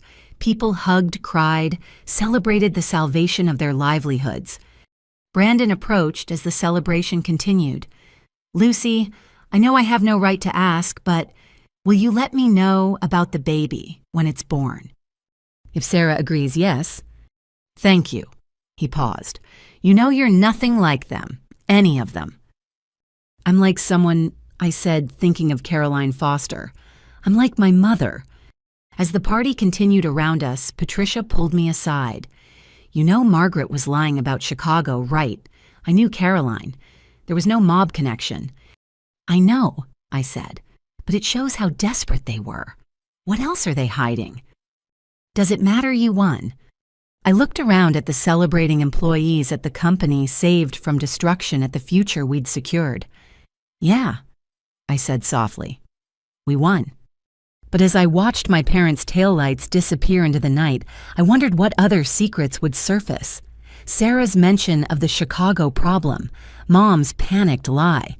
There were still shadows in the Morrison family history. For tonight, though, we'd earned our victory. Tomorrow would bring new challenges. But Morrison Construction would face them honestly with the people who'd built it, finally owning their piece of it. Grandfather's dream realized at last. Caroline's daughter vindicated completely. The Morrisons had lost. The employees had won. And I'd found my real family in the process. The next morning arrived with the harsh ring of my phone at 6 a.m., unknown number. Lucy Morrison. The voice was male official. Agent Daniel Reeves, FBI Financial Crimes Division. We need to discuss your parents. I sat up instantly alert. What about them? They've disappeared, cleared out their accounts through channels we were monitoring. Professional job. We believe they had help. My blood ran cold. When? Sometime between leaving your warehouse last night and this morning. Their house is empty. Cars gone. We found evidence of document burning in the backyard. I'll be right there. I threw on clothes and drove to my childhood home. FBI vehicles filled the driveway. Agents moved in and out like ants cataloging the detritus of a hasty escape. Agent Reeves met me at the door. Mid-40s, sharp eyes, the look of someone who'd seen too many criminals slip through his fingers. Your parents were facing serious charges, he said, leading me through rooms I'd grown up in. Wire fraud, embezzlement, tax evasion. We had them under surveillance, but they ran, I finished. With help. This was coordinated. Someone provided new identities, transportation, safe passage. Your parents couldn't have managed this alone. We entered Dad's study. Ashes filled the fireplace. The safe stood open empty. But on the desk, centered perfectly, sat an envelope with my name. We haven't opened it, Reeves said. Figured you should read it first. My hands trembled as I broke the seal. Lucy. By the time you read this, we'll be gone. You won. The company, the legacy, everything we built, it's yours now. I hope it brings you more happiness than it brought us. You want the truth, here it is. We didn't kill Caroline Foster, but we didn't save her either. Vincent Torino, yes, he's real, wanted her back. She'd run from Chicago pregnant with another man's child. Not his, despite what Margaret claimed. Some college boy who abandoned her. Torino's men found her. We could have protected her, but it would have meant exposure scandal. So we made a deal. We'd take the baby, you, and they'd leave quietly. Caroline refused, said she'd rather die than give you up. She got her wish. The car accident was Torino's message. Cross the Chicago families, pay the price. We adopted you partly from guilt, partly from fear. If we didn't take you, Torino might come back for his property. You were never just adopted, Lucy. You were a hostage. Margaret couldn't love you knowing what you represented. I tried, but every time I looked at you, I saw Caroline's face, saw our cowardice. We're leaving now because Torino's still alive, still dangerous. Sarah's arrest attracted attention, questions about family history, the Chicago connection. He's been calling, making threats, not just against us, against you. We're drawing him away. Our last act as your parents, flawed as we were. Don't look for us. Don't let the FBI look for us. Let the dead bury the dead. Despite everything, you were the best thing we ever did, even if we did it wrong. William. I read it twice before handing it to Reeves. His expression darkened with each line. Vincent Torino. he muttered. "Chicago organized crime. Old school. Supposed to be retired. Is he real? Very real. And if your parents are right, very dangerous." He pulled out his phone. "I need to make some calls. You might need protection." I wandered through the house while he coordinated with Chicago field offices. Every room held memories now tainted by truth. The kitchen, where I'd heard them planning my disinheritance. The living room, where they'd lied for 28 years. Sarah's room preserved like a shrine. In my parents' bedroom, I found Mom's jewelry box, overturned valuable pieces left behind in their haste. But tucked in the back of her closet, I discovered something that stopped my heart. A photo album I'd never seen. Pictures of Caroline Foster, young, beautiful, unmistakably my biological mother. But in several photos, she stood next to a man. Dark-haired, intense eyes, expensive suit, protective hand on her shoulder. Not Vincent Torino. I'd Googled him. Someone else. Someone who looked familiar in a way I couldn't place. "Lucy," Patricia's voice called from downstairs. "The FBI called me. Are you okay?" I brought the album down. Patricia's face went white when she saw it. "That's Anthony Torino," she whispered. "Vincent's son. He was killed in a gang war in 2001. The final piece clicked. Caroline wasn't running from Vincent. She was running from his son's death. She'd been Anthony's girlfriend. And when she got pregnant by someone else after his death, Patricia's voice trailed off. It was seen as betrayal. She was supposed to be the grieving girlfriend forever. Instead, she moved on, fell for my father during her grief, got pregnant. Agent Reeves returned face grim. "Chicago confirms. Vincent Torino's been asking about a woman named Caroline Foster, about her daughter. Your parents' arrest made news in Chicago. Torino knows you exist now. So my parents ran to protect me. Or to save themselves. Maybe both." He studied me. "We need to put you in protective custody." "No." The word came out firm. "I just saved Morrison Construction. I'm not abandoning it now." "Miss Morrison." "Agent Reeves. I've spent 28 years running from truths I didn't even know existed. I'm done running." My phone rang. Emma. "Lucy, you need to get to the office. Now. There's someone here demanding to see you. Says his name is Marcus Chen." Marcus. Sarah's lover, Dad's conspirator. The man who'd helped plan Morrison Construction's destruction. "On my way." "I'm coming with you," Reeves said. It wasn't a question. The Morrison Construction lobby was tense when we arrived. Marcus sat surrounded by security guards Robert had hired. He looked smaller than I remembered, his usual swagger replaced by desperation. "Lucy." He stood when he saw me. "Thank God. I need your help." "You need my help," I laughed. "After what you did?" "Your parents left me holding the bag. The FBI, the creditors, everyone's after me.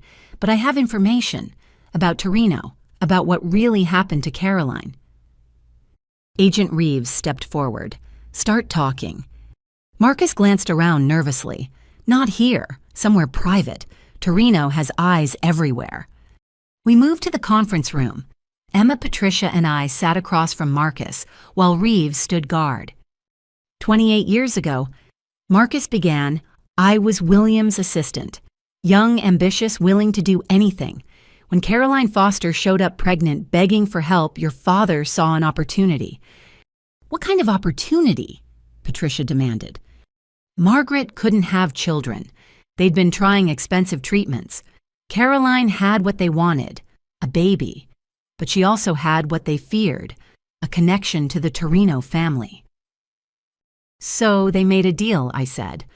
"No, they made a trap." Marcus pulled out a flash drive. William recorded everything. Insurance, he called it. He staged the meeting with Torino's men, made it look like Caroline was willing to sell her baby. Of course she refused. Of course she ran, right into the accident William had arranged. The room went silent. "He killed her himself." Patricia's voice shook. "Not directly, but he made sure Torino's men would follow her on that specific route that specific night. Made sure she'd be desperate driving too fast. The rain was just luck." He laughed bitterly. William Morrison, master of plausible deniability. You're lying, I said, but my voice sounded hollow. The recordings are on here. Everything, including discussions about what to do with baby Lucy if the adoption fell through. His eyes met mine. The backup plan was to give you to Torino, a peace offering. I felt sick. Every moment of my childhood recontextualized as a transaction, a business deal written in blood. Why are you telling us this? Emma asked. Because Vincent Torino just called me. Wants a meeting. Wants to know about Caroline's daughter. I'm supposed to deliver Lucy to him. Over my dead body, Patricia snarled. That can be arranged, Marcus said quietly. You don't understand. Vincent Torino lost his son. Caroline was the last link to Anthony. And Lucy is Anthony's legacy once removed. In his mind, she belongs to the Torino family. I belong to no one, I said. Tell that to the man who's had people killed for less. Marcus slid the flash drive across. Everything's on there. William's recordings, the financial crimes, the murder plot. Use it however you want, but Lucy, be careful. Your parents ran for a reason. He stood to leave, then paused. Sarah doesn't know any of this. Whatever else she is, she's not a killer. The baby she's carrying, it's mine. Take care of them if you can. After he left, we sat in stunned silence. The drive sat on the table like a live grenade. We have to listen to it, Emma said finally. No, I said. We turn it over to the FBI. Let them handle it. Lucy Reeves said gently, this is evidence in your mother's murder. Don't you want to know E? I thought about Caroline Foster, the woman who'd loved me enough to die rather than give me up. Did I need to hear the details of how my adoptive parents had orchestrated her death? I know enough, I said. She loved me. They killed her. Everything else is just details. My phone buzzed. Unknown Chicago number. Don't answer that, Reeves warned. But I was tired of running from ghosts. I picked up. Lucy Morrison. The voice was old gravelly, carrying decades of cigarettes and authority. My name is Vincent Torino. I believe we need to talk about your mother. Which one? I asked. The one your son loved, or the one who raised me? A pause, then a sound that might have been a laugh. You've got spine. Caroline would have liked that. I'll be in Seattle tomorrow, the Fairmont Hotel penthouse suite. Come alone. And if I don't, then I'll come to you, and I won't come alone. The line went dead. Absolutely not, Reeves said immediately. You're not meeting with a known crime boss. But I was already thinking. Vincent Torino, the boogeyman my parents had fled from. The man who'd haunted 28 years of lies. Maybe it was time to face him. I'll go, I said. Lucy, no, Patricia grabbed my hand. This is insane. Is it, he could have had me killed any time in the last 28 years. Instead, he's asking for a meeting. Men like Torino don't ask, Reeves said. They order. Then I guess we'll find out what he wants to order. I stood. In the meantime, we have a company to run. Patricia, can you handle the transition meetings Emma we need to file the ownership transfer papers? You're just going to continue like normal? Emma asked. With a mob boss coming to town? What's the alternative hide run like my parents? I shook my head. Morrison Construction has orders to fill employees to pay. Life goes on. But as I walked to my new office, the one that had been my father's, I wondered if I was being brave or foolish. Vincent Torino represented the last shadow from the past, the final secret in the Morrison family closet. Tomorrow I'd meet the devil my parents had bargained with. Tonight I had a company to save and a future to build. The phone on my desk now, rang. Sarah's lawyer. Miss Morrison, your sister wants to make a deal. Full cooperation, all evidence, complete testimony. She has one condition. What's that? She wants to see you tonight. Says she has something about your mother, your real mother, that you need to hear. Another piece of the puzzle, another secret rising from the depths. Tell her I'll be there, I said. Outside my window, Morrison Construction continued its daily work. Trucks rolled out, workers checked in, business proceeded despite the chaos in the executive suite. Grandfather's legacy, surviving the storm. But the storm wasn't over. Vincent Torino was coming. And somewhere in federal custody, my sister waited with one more revelation about the mother I'd never known. The federal holding facility felt colder the second time.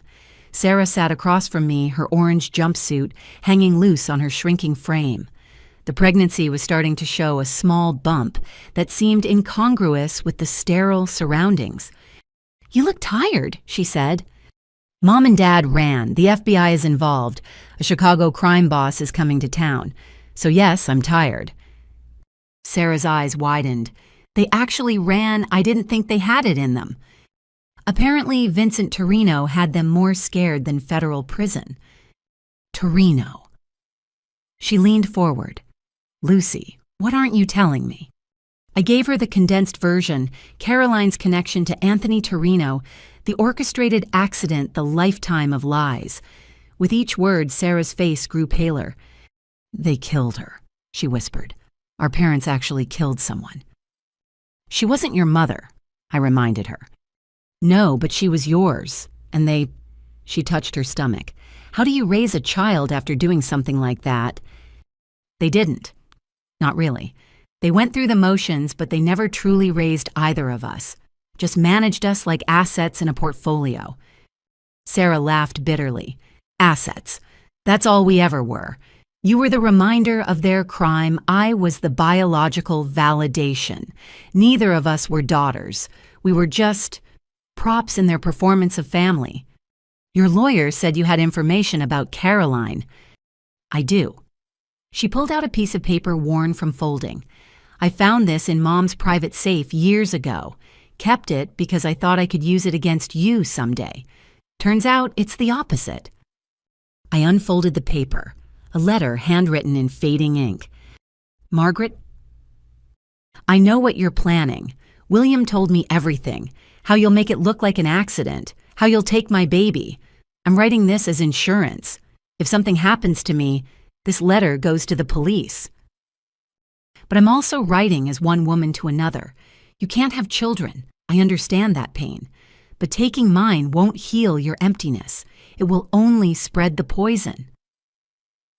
If you're reading this, it means I'm gone and you have Lucy. Please, I beg you, don't punish her for my sins or yours. Love her, not as a trophy or a reminder, but as the innocent child she is." I know about Anthony Torino. I loved him, but he's dead. Lucy's father is just a boy who was kind to me when I was grieving. No one special, no one who'll come looking. Let that be enough. Don't let your hatred of me poison her life. She deserves better than either of us. Caroline Foster. My hands shook.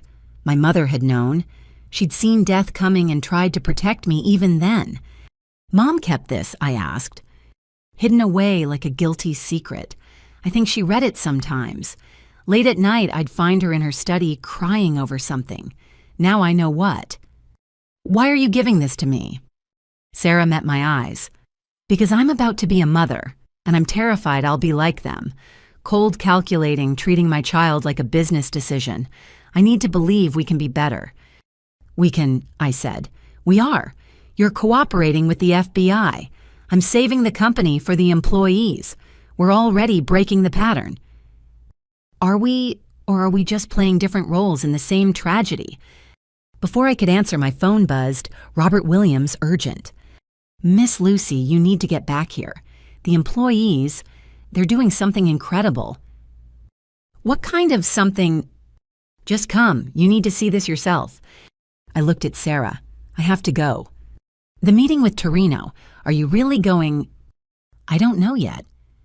"Be careful, Lucy. We've lost enough mothers in this family." The Morrison construction parking lot was packed when I arrived.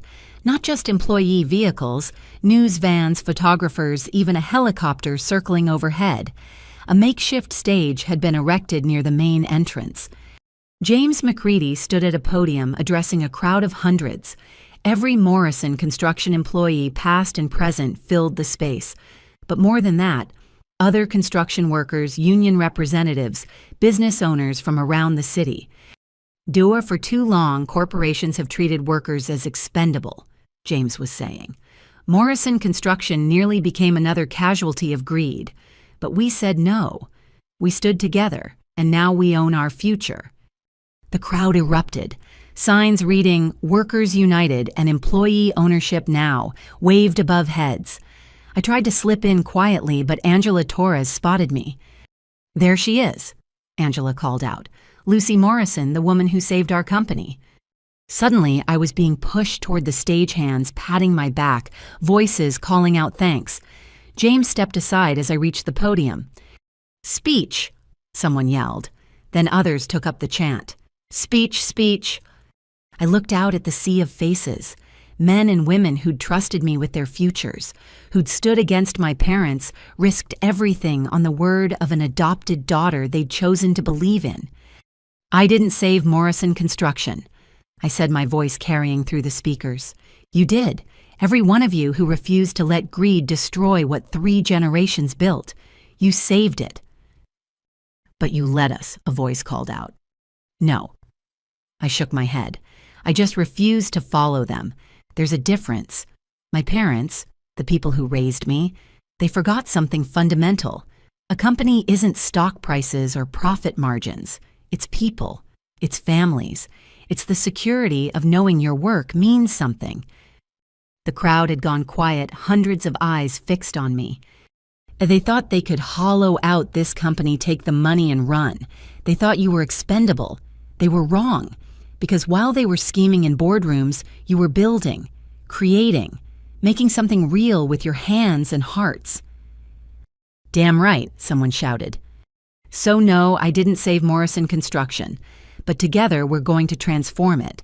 Employee ownership isn't just about shares and voting rights. It's about dignity, respect, building a company that serves its workers as much as they serve it." "What about the Torino situation?" A reporter had pushed to the front. "Is it true you're meeting with organized crime?" The crowd stirred uneasily. "Vincent Torino is a ghost from the past," I said carefully.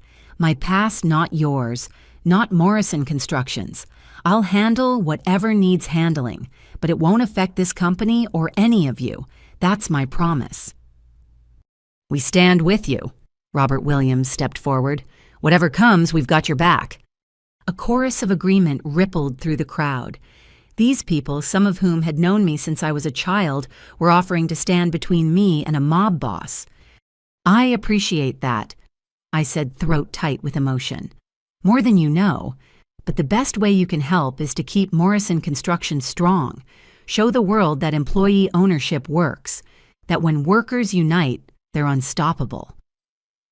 "Union strong," someone yelled, and the chant was taken up. "Union strong, union strong." Patricia appeared at my elbow. "You need to see this," she whispered. "The news coverage is going national. NBC, CBS, CNN. They're all picking up the story." "Good," I said. "Let them see what happens when workers refuse to be victims." The rally continued for another hour. Speeches from union leaders, testimonials from employees, even a few local politicians eager to associate themselves with the movement. Through it all, I thought about the letter in my pocket. Caroline Foster begging for her daughter's life even as she faced death. As the crowd finally dispersed, Brandon Whitfield approached. He looked better than he had at the diner, suit-pressed composure restored. "Impressive," he said. "You've started something bigger than just saving one company." "It wasn't my intention." "The best movements never are." He paused. "I've been thinking about Sarah, about the baby. I want a petition for custody when it's born. Even if it's not yours, especially if it's not mine, that child will need stability, love a chance at normal. I can provide that." I studied him. "Why Sarah betrayed you completely." "Because someone has to break the cycle," he said simply. "The Morrison family tradition of transactional relationships, conditional love children as pawns. Someone has to say enough and mean it." "And you think you're that someone?" "I think I want to try, with your support if you'll give it." I thought about Caroline's letter pleading for love over hatred, about Sarah in her cell terrified of becoming our parents, about a baby who hadn't asked for any of this. "You have it," I said, "whatever you need." "Thank you." He turned to go, then looked back. "Lucy, what you did here today, your mother would be proud. Both of them, I think." As his car pulled away, Agent Reeves appeared. "Impressive crowd control, but we need to discuss tomorrow." "The Torino meeting," "which you're not attending. I've arranged a safe house." "Agent Reeves," I interrupted. "With all due respect, I've spent my entire life in a kind of safe house, protected from truths, sheltered from consequences, living in a bubble of lies. I'm done with that." "This isn't about lies. This is about a dangerous man who might want you dead. Or might want to talk about the woman his son loved, the woman my parents killed." I met his eyes. "I'm going." "Then you're going with protection, non-negotiable." "Fine, but I meet him alone. That's my non-negotiable." We stared at each other, federal authority versus newfound determination. Finally, he nodded. "You've got guts, Morrison. Let's hope they don't get you killed." That night, I stood in my apartment looking out at the city lights. Somewhere out there, my parents were running from shadows. Sarah sat in a cell, growing a new life. Morrison construction employees were celebrating their victory. And tomorrow, Vincent Torino would arrive, the last ghost from a past I'd never lived but couldn't escape. My phone rang, unknown number, but I recognized the voice immediately. "Miss Morrison, Vincent Torino. I'm in Seattle, change of plans. The meeting is tonight, midnight. Pier 47 warehouse at the end. Come alone or don't come at all." The line went dead. I looked at the clock. 3 hours. 3 hours to decide if I was brave enough to face the man who'd haunted my family for almost 3 decades. 3 hours to choose between safety and truth. But really, hadn't I already chosen? The moment I'd transferred that money stood up to my parents, saved those jobs. I'd chosen truth over comfort. Now I just had to live with the consequences. By 10 p.m., my phone wouldn't stop ringing. The Morrison construction employee takeover had gone viral, but someone had leaked the Torino connection. Every major news outlet wanted a statement about the adopted daughter, the murdered mother, the mob boss meeting. Emma burst into my apartment. "Lucy, have you seen this?" She thrust her tablet at me. CNN's headline screamed, "Morrison heiress to meet Chicago crime boss. Family secrets span decades." "How did they find out?" I asked. "Someone leaked. Maybe Marcus, maybe someone in the FBI. Doesn't matter. The story's out there."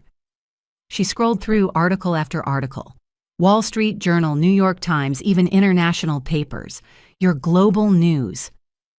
My phone rang again. Patricia. "Lucy, reporters are camped outside my hotel. They know about Caroline, about my friendship with her. Someone's done deep research." "I'm sorry," I said. "I never meant for this to affect you." "Don't apologize. It's time the truth came out. All of it." Her voice hardened. "But Lucy, this changes things with Torino. He hates publicity, hates attention. This meeting might not happen now." She was wrong. At 11:30, as I prepared to leave for the pier, a black town car pulled up outside my building. The driver, a mountain of a man in an expensive suit, held up a sign with my name. "Mr. Torino sends his compliments," he said in accented English. "He thought you might appreciate a ride considering the media attention." I looked at the news vans already gathering.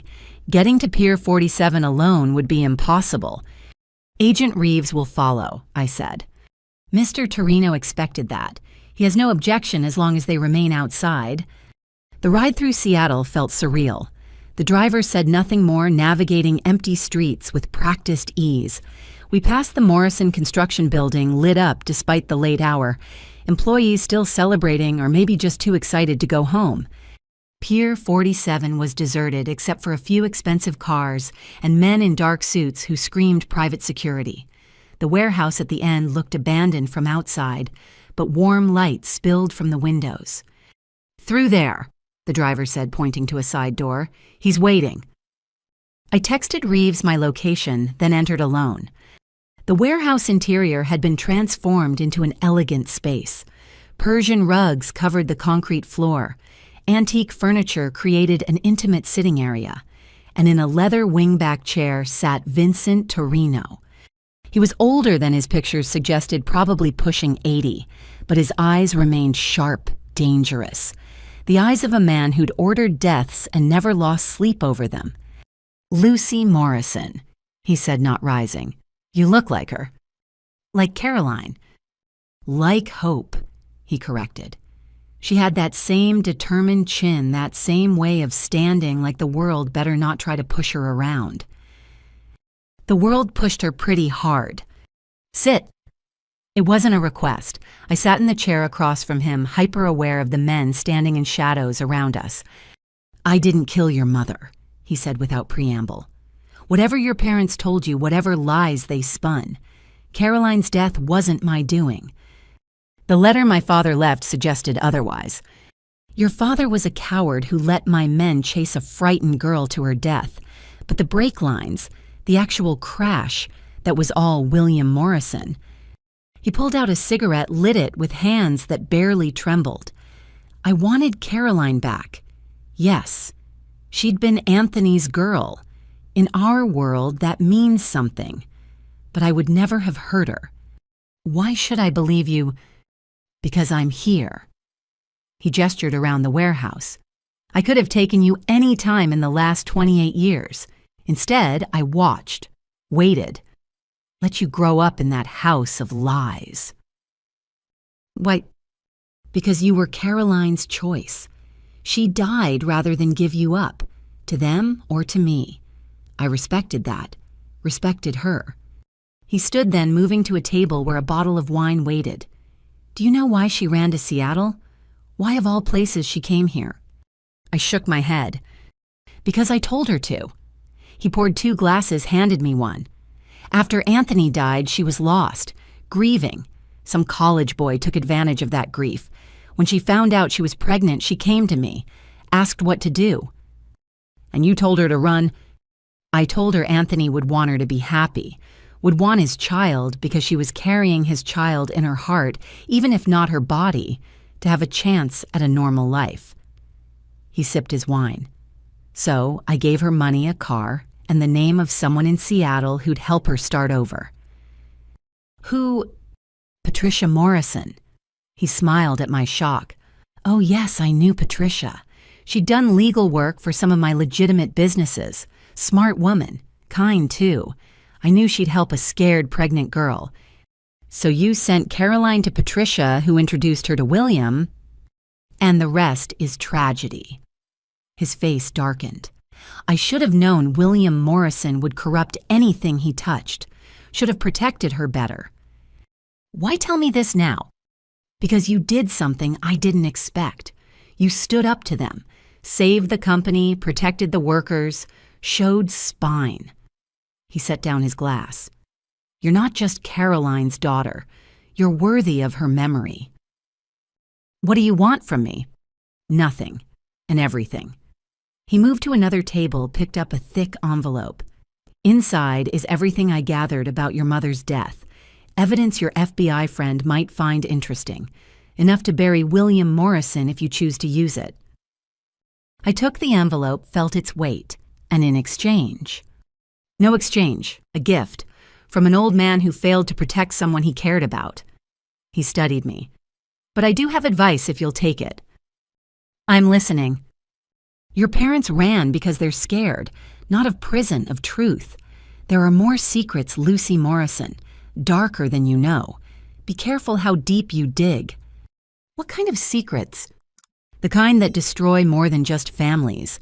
The Morrison name is tied to things that go back decades. Judge Harrison was just the beginning." Before I could ask more, one of his men approached, whispered urgently. Torino's expression changed. "It seems the media has found us," he said. "Time for you to go." "Wait," I said as his men began packing up. "Will I see you again?" "No, I'm too old for this game. After tonight, Vincent Torino retires. Permanently." He paused at the door. "But Lucy, if you ever need help, real help the kind the law can't provide, You call this number." He handed me a business card, just a phone number, nothing else. "Why would you help me?"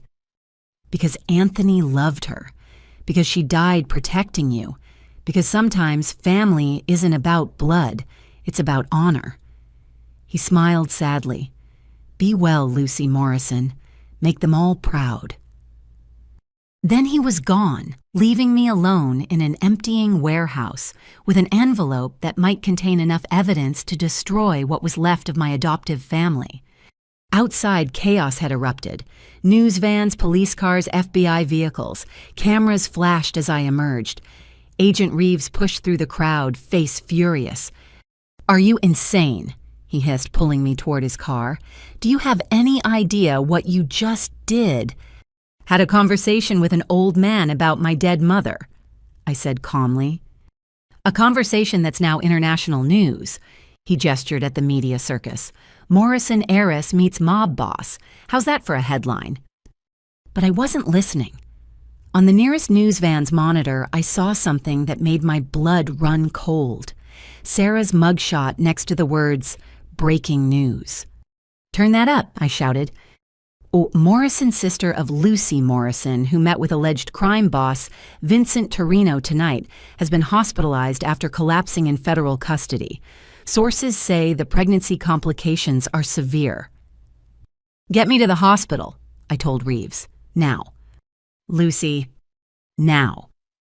As we raced through Seattle streets, I clutched Torino's envelope. Secrets within secrets, he'd said. Darkness deeper than I knew. But right now, none of that mattered. My sister, the woman who'd betrayed everyone, stolen everything, planned to destroy dozens of lives, was fighting for her own life. And despite everything, I couldn't let her face it alone. Because Vincent Torino was right. Sometimes family isn't about blood or law or shared history. Sometimes it's just about showing up when someone needs you, even if they don't deserve it. Especially if they don't deserve it. The hospital smelled of disinfectant and despair. I found Sarah in the high-security ward, handcuffed to her bed, despite being unconscious. Monitors beeped steadily, tracking 2 heartbeats, hers and the baby's. Brandon sat beside her, holding her free hand. He looked up when I entered, eyes red-rimmed.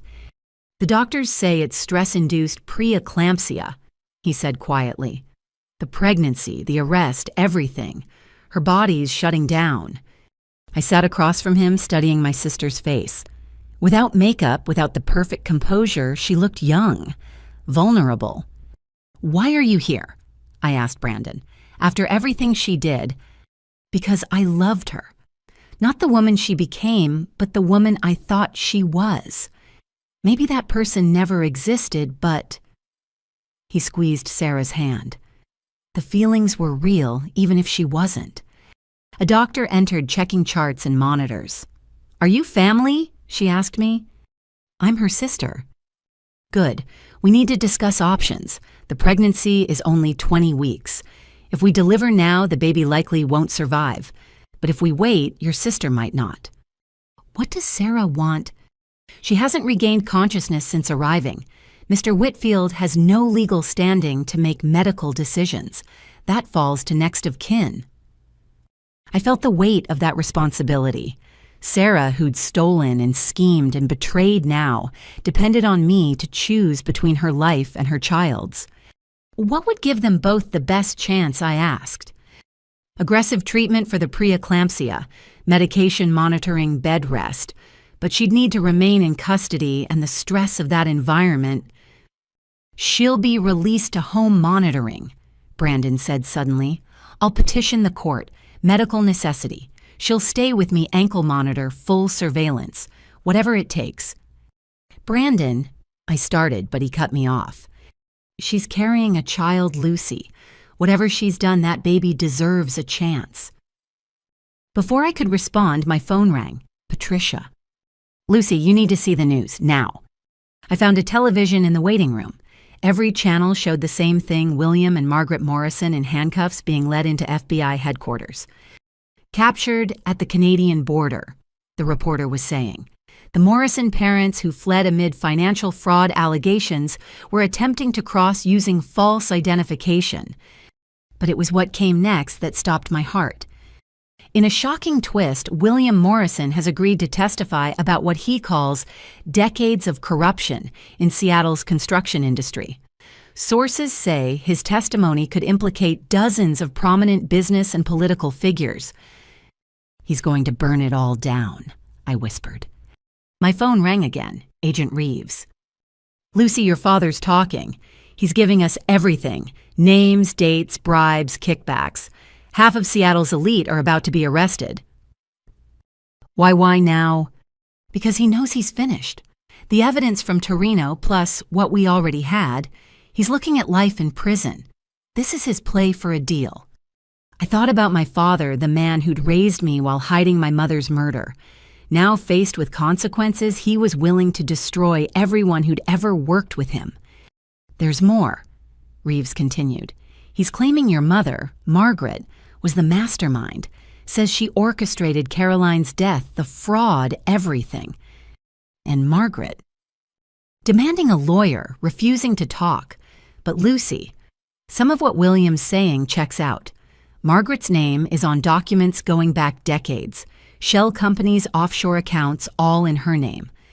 I returned to Sarah's room where Brandon was speaking softly to her unconscious form. The monitors continued their steady rhythm. "She's turning them against each other," I said. "Our parents. They're destroying each other to save themselves." Brandon looked up. "Good. Let them tear each other apart. Maybe some truth will fall out in the process." My phone buzzed. Emma texting urgently. "Emergency board meeting called. Several members want to distance themselves from Morrison Construction given the news. We could lose everything we just saved." "I have to go," I told Brandon. "The company—" "Go," he said. "I'll stay with her, with them." I touched Sarah's hand briefly.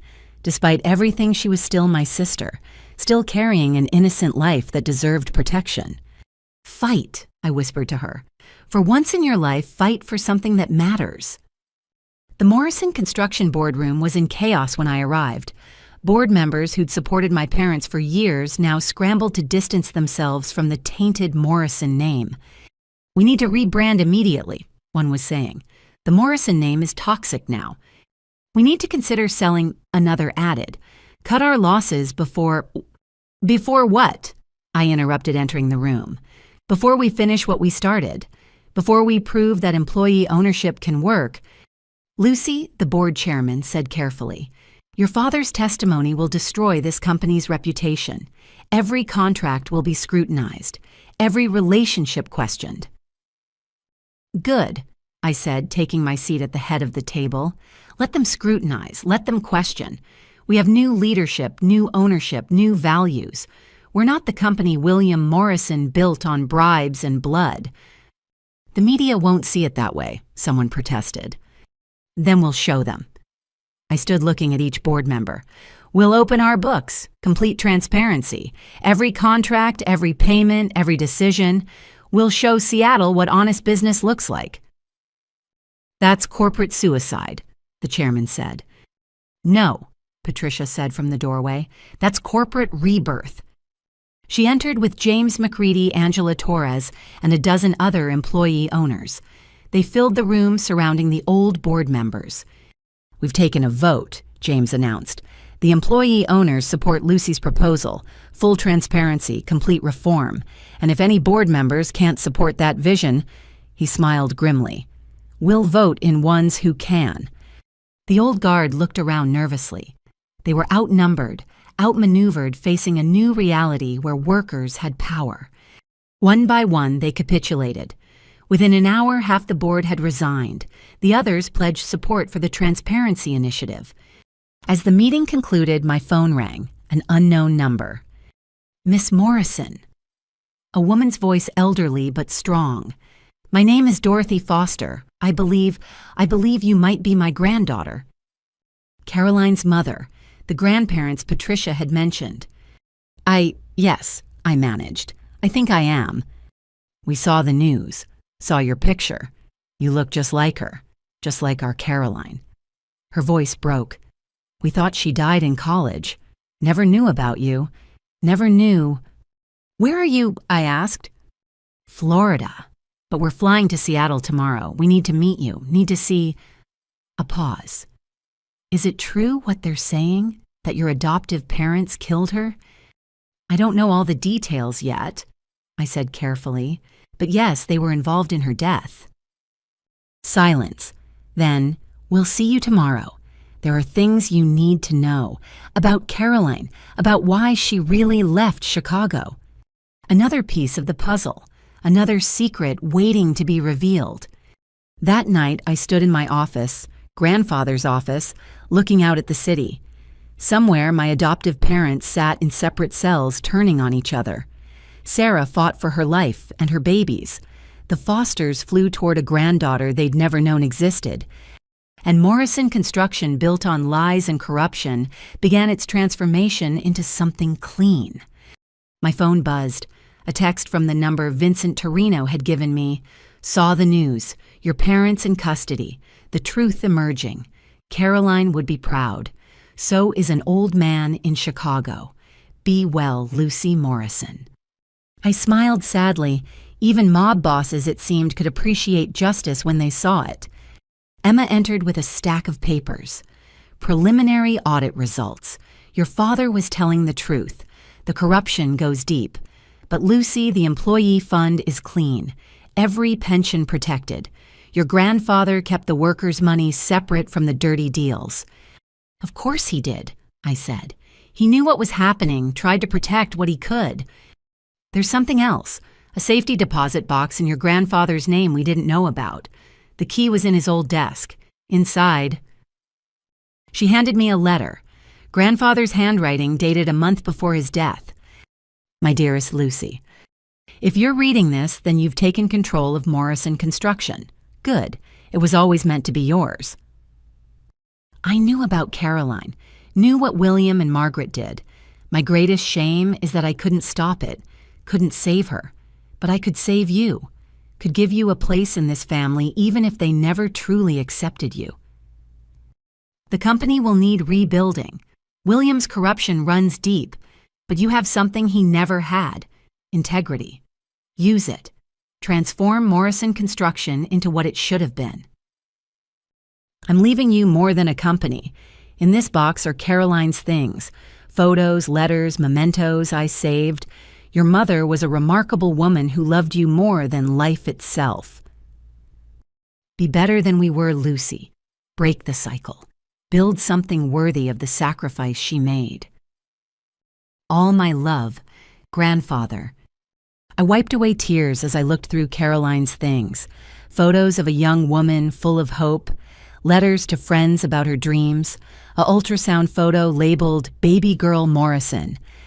She'd already chosen my name, already saw me as a Morrison even before the adoption. Lucy, Emma said softly, what do you want to do?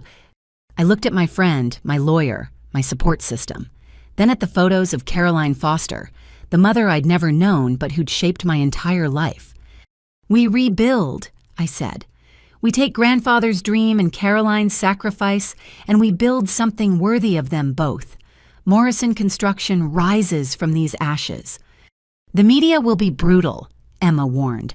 Your parents' trial, Sarah's situation, the corruption revelations. Let them come, I said. We'll face it with truth, with transparency, with the strength of workers united. Outside Seattle glittered in the darkness. Somewhere in that glitter were 47 families whose futures we'd saved, hundreds more who'd joined our cause, a movement that had started with a desperate late-night transfer and grown into something larger than any of us had imagined. Tomorrow would bring new challenges. The Fosters arriving seeking answers about their daughter's death, Sarah's medical crisis, my parents' trials, the systematic dismantling of decades of corruption.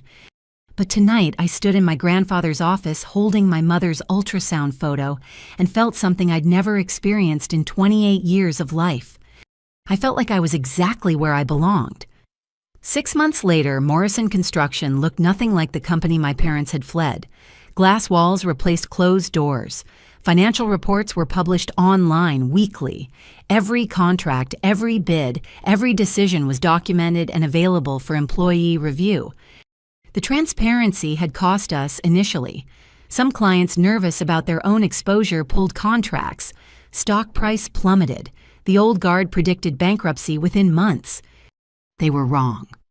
New clients came drawn by our radical honesty. Government contracts favored our open book approach. Young engineers and architects tired of industry corruption flocked to join us. Morrison Construction became synonymous with integrity in an industry desperate for it.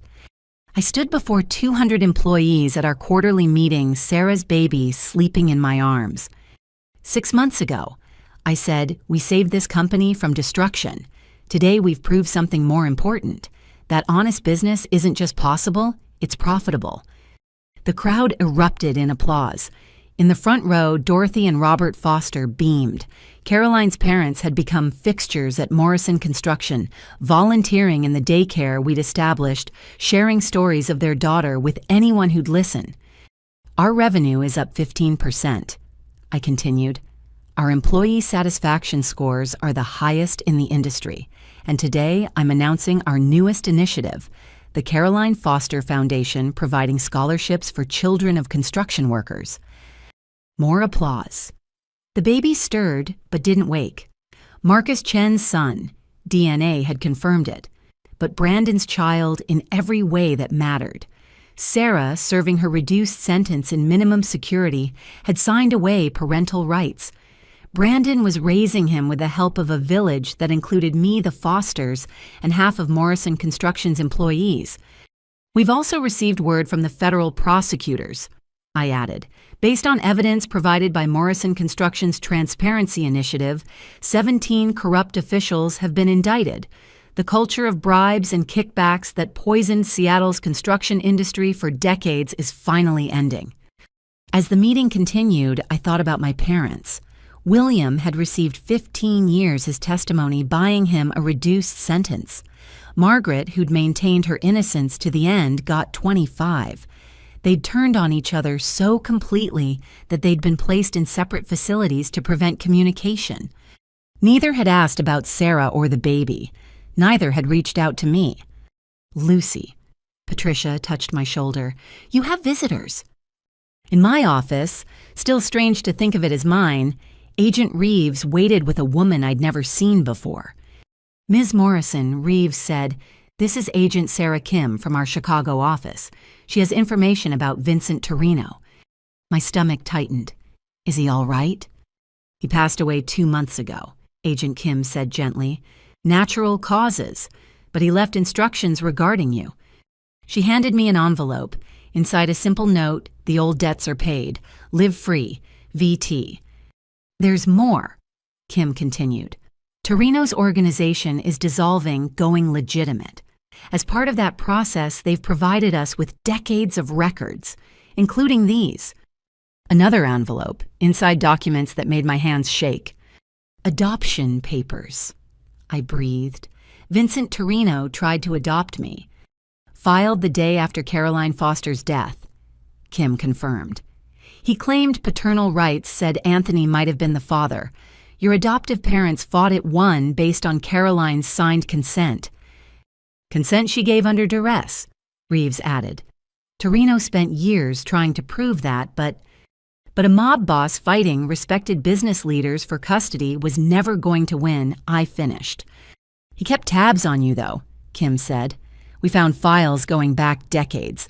School reports, photos, newspaper clippings. He watched you grow up from a distance. I thought about the old man in the warehouse talking about Carolyn with such sadness. He'd lost his son, lost the woman his son loved, and lost any connection to the child who might have been his grandchild. Why didn't he tell me? I asked. Would you have believed him? The mob boss who claimed he just wanted to love Caroline's daughter? Kim shrugged. He chose to watch, to wait, and when you stood up to your parents, he saw his chance to finally tell you the truth. After they left, I sat feeding the baby while Patricia reviewed quarterly reports.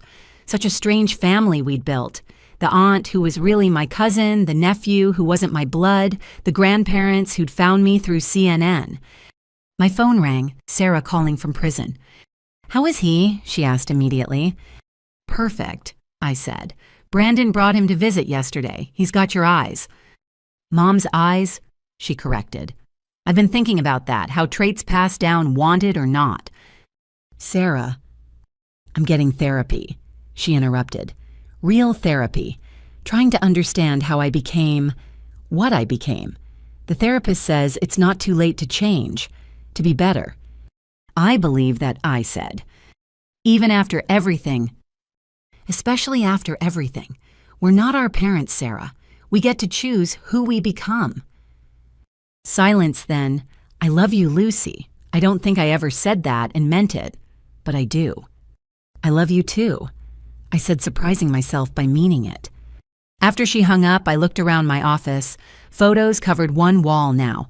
Employees at the company picnic, the Fosters with their new great-grandson Sarah in Prison Orange, holding the baby during a supervised visit, Patricia and I signing the papers that made her CEO while I focused on the foundation.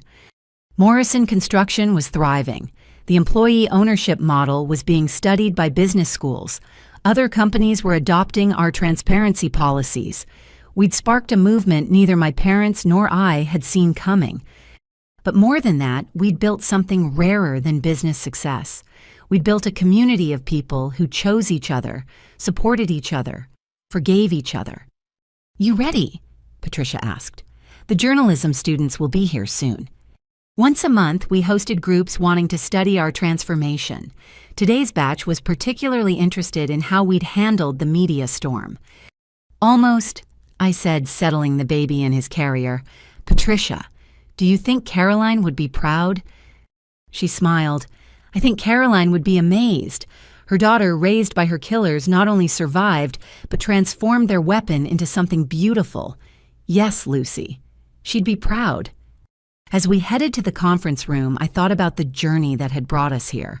The overheard conversation that started everything. The late-night transfer that saved 47 families. The truth about my mother's death. The mob boss who'd loved from afar. The parents who'd chosen corruption over family. The sister who'd learned too late what mattered. Ms. Morrison. A young journalism student raised her hand. Your story has inspired employee ownership movements nationwide. Did you anticipate that when you started? No, I said honestly. I just wanted to save my grandfather's company and protect the people who'd built it. Everything else grew from that simple choice. But the personal cost, another student pressed. Your parents imprisoned your sister in jail death threats from those exposed by your transparency. Was it worth it? I looked at the baby sleeping peacefully, thought of Sarah slowly healing in prison, of Brandon stepping up as a father of the Fosters, finding joy in their great-grandchild of Patricia, finally able to honor her best friend's memory. Cost assumes I lost something of value, I said. But what I gained, truth, purpose, real family, the chance to honor my mother's sacrifice, that's worth more than the lies I left behind. What's next for Morrison Construction? Someone asked. We keep building, I said simply. Not just structures, but community. Not just profit, but purpose. We prove every day that business can be both successful and ethical, that workers deserve ownership in what they create, that transparency beats corruption every time. And personally, the first student asked, what's next for Lucy Morrison? I smiled, thinking of the dinner plans with the Fosters, the weekend visit to Sarah, the foundation board meeting, where we'd approve our 100th scholarship, the date I'd finally agreed to with David Kim, the prosecutor who'd helped build our case and stayed to help build our future. I'm going to live, I said, freely, honestly surrounded by people who choose family over blood integrity, over profit, truth over comfort. I'm going to live the life my mother died protecting my grandfather, dreamed of enabling, and my adoptive parents never understood was possible. That's beautiful, the student said, like a fairy tale ending. No, I corrected gently. Fairy tales end with happily ever after. Real life continues with hopefully ever forward. We're not done. We're just beginning. 2 years had passed since the night I'd overheard my fate through a kitchen door. Morrison Construction had become a case study in ethical business transformation. The employee ownership model had spread to 12 other companies. The Caroline Foster Foundation had sent 43 kids to college. But today wasn't about business. Today was about ghosts. Margaret Morrison sat across from me in the prison visiting room, looking every one of her 68 years. Federal prison had stripped away the polish, revealing the bitter core beneath. "Why did you come?" she asked, her voice hoarse from disuse. "Sarah asked me to," I said simply. "She thought it was time." "Sarah," she laughed bitterly, "my perfect daughter, in prison because of you. Sarah's in prison because she stole $900,000 and orchestrated federal fraud, but she's getting out next month. Time served good behavior cooperation with authorities." Margaret's eyes sharpened. "Getting out. Brandon's been preparing. She'll live with him and little Anthony for the supervised release period. She's been taking accounting courses, plans to work for the foundation. Legitimate work this time. Anthony," she tasted the name. "You named the baby after Torino's son." Brandon named him, said every child deserves a chance to redeem a name. Silence stretched between us. I'd rehearsed this conversation 100 times, but faced with the woman who'd raised me while hating me, words failed. "I have cancer," she said suddenly. "Pancreatic, 6 months, maybe less." The news hit like a physical blow, unexpected in its impact. "I'm sorry." "Are you—" She leaned forward. "Are you really sorry the woman who helped kill your mother is dying?" "I'm sorry for the waste," I said. "You could have been a mother to me, a real mother. Instead, you chose hatred." "I chose loyalty. To my husband, my real daughter, my family name." "Your husband who blamed everything on you to save himself. Your daughter, who you taught to steal. Your name that's now synonymous with corruption." I shook my head. "What did that loyalty buy you, Margaret?" Her face crumbled. For the first time in my life, I saw her cry. "I lost everything," she whispered. "Everything I built, schemed for, protected. Gone." "Not everything, I said. You still have 2 daughters who survived your parenting, a grandson you've never met, a chance to make some kind of peace before I die." She wiped her eyes, composure reasserting. "What do you want from me, Lucy?" The truth, about Caroline, about what really happened that night. She was quiet so long I thought she wouldn't answer. Then, "Vincent Torino told you his version. William told the FBI his. Want to hear mine?" I nodded. Caroline Foster was nobody, a grieving girl who'd latched on to William at some business function. When she showed up pregnant claiming he'd promised to leave me, I wanted to destroy her. But William had a different idea. I couldn't have children. Years of trying fortunes spent on treatments. Here was a baby ready-made. All we had to do was convince the mother. Convince or coerce? Does it matter? She was 22, alone, penniless. We offered her money to disappear. She refused, threatened to go public, ruin us. So William involved Torino. Knowing it would terrify her. Knowing it would make her run, which she did right into a rainstorm and a curve taken too fast. Margaret met my eyes. The brake lines weren't cut. That was just Torino's paranoia. Caroline died because she was driving scared in bad weather. An accident enabled by us, but an accident nonetheless. You don't believe that. I've had 28 years to make myself believe it. But you're right. We killed her as surely as if we'd cut those brake lines ourselves. And then... Her voice broke again. Then we took her baby. Why keep me? Why not give me to Torino or foster care or anyone else? Because I wanted a baby, had dreamed of one for so long. And there you were, 3 years old, frightened, calling for a mama who'd never come. She looked away. For a few months, I loved you. Truly. You were so eager to please, so desperate for affection. Everything a mother could want. What changed? Sarah was born. My miracle baby against all odds. Suddenly I had a real daughter, and you were just evidence. of what we'd done, of who we'd become. Every time I looked at you, I saw Caroline's face, saw her terror as she ran, heard the screech of tires that haunted my dreams. So you punished me for your guilt. I distanced myself from my sanity. But William insisted on keeping you close, said grandfather would ask questions if you disappeared, so we played family. Badly, cruelly, but we played. And Sarah knew you were adopted, but not the details. She created her own narrative, that you were competition, a threat. We didn't correct her. It was easier to let her hate you than explain why we did. We sat in silence, 28 years of dysfunction laid bare between us. I don't expect forgiveness, Margaret said finally. I don't deserve it, but I need you to know. Caroline fought for you. Even as Torino's men surrounded her, even as William threatened her, she refused to give you up. She loved you more in her short time as your mother than I managed in decades. I know, I said. I've met her parents. They tell me stories about her. Show me pictures. I know who she was. Then you know she'd be proud of what you've become, of what you've built from the ashes of our greed. Is that why you wanted to see me, to offer approval I don't need? No. She reached into her pocket, pulled out a small key. I wanted to give you this. My safety deposit box. Everything's in Sarah's name now.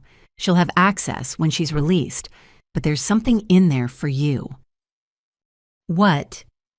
The only thing of value I have left, the truth. Recordings William didn't know I made. Documents he thought were destroyed. Names of everyone involved in Caroline's death and the cover-up.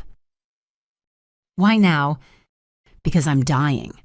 Because you saved Morrison Construction and all those families despite what we did to you. Because Sarah's getting a second chance she doesn't deserve. Because maybe if there's a God, this might balance the scales a fraction.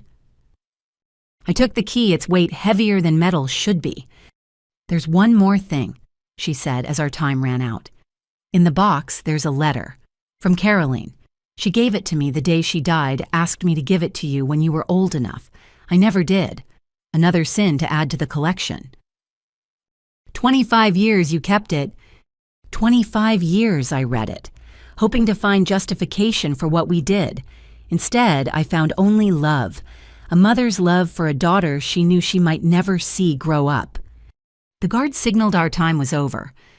Lucy, Margaret said as I stood to leave, I know I have no right to ask, but could you bring Anthony to see me just once before? I thought of all the times she'd pushed me aside for Sarah, all the moments she'd chosen cruelty over kindness, all the love she'd withheld out of guilt and resentment. I'll ask Brandon, I said. It's his decision. Thank you, she whispered.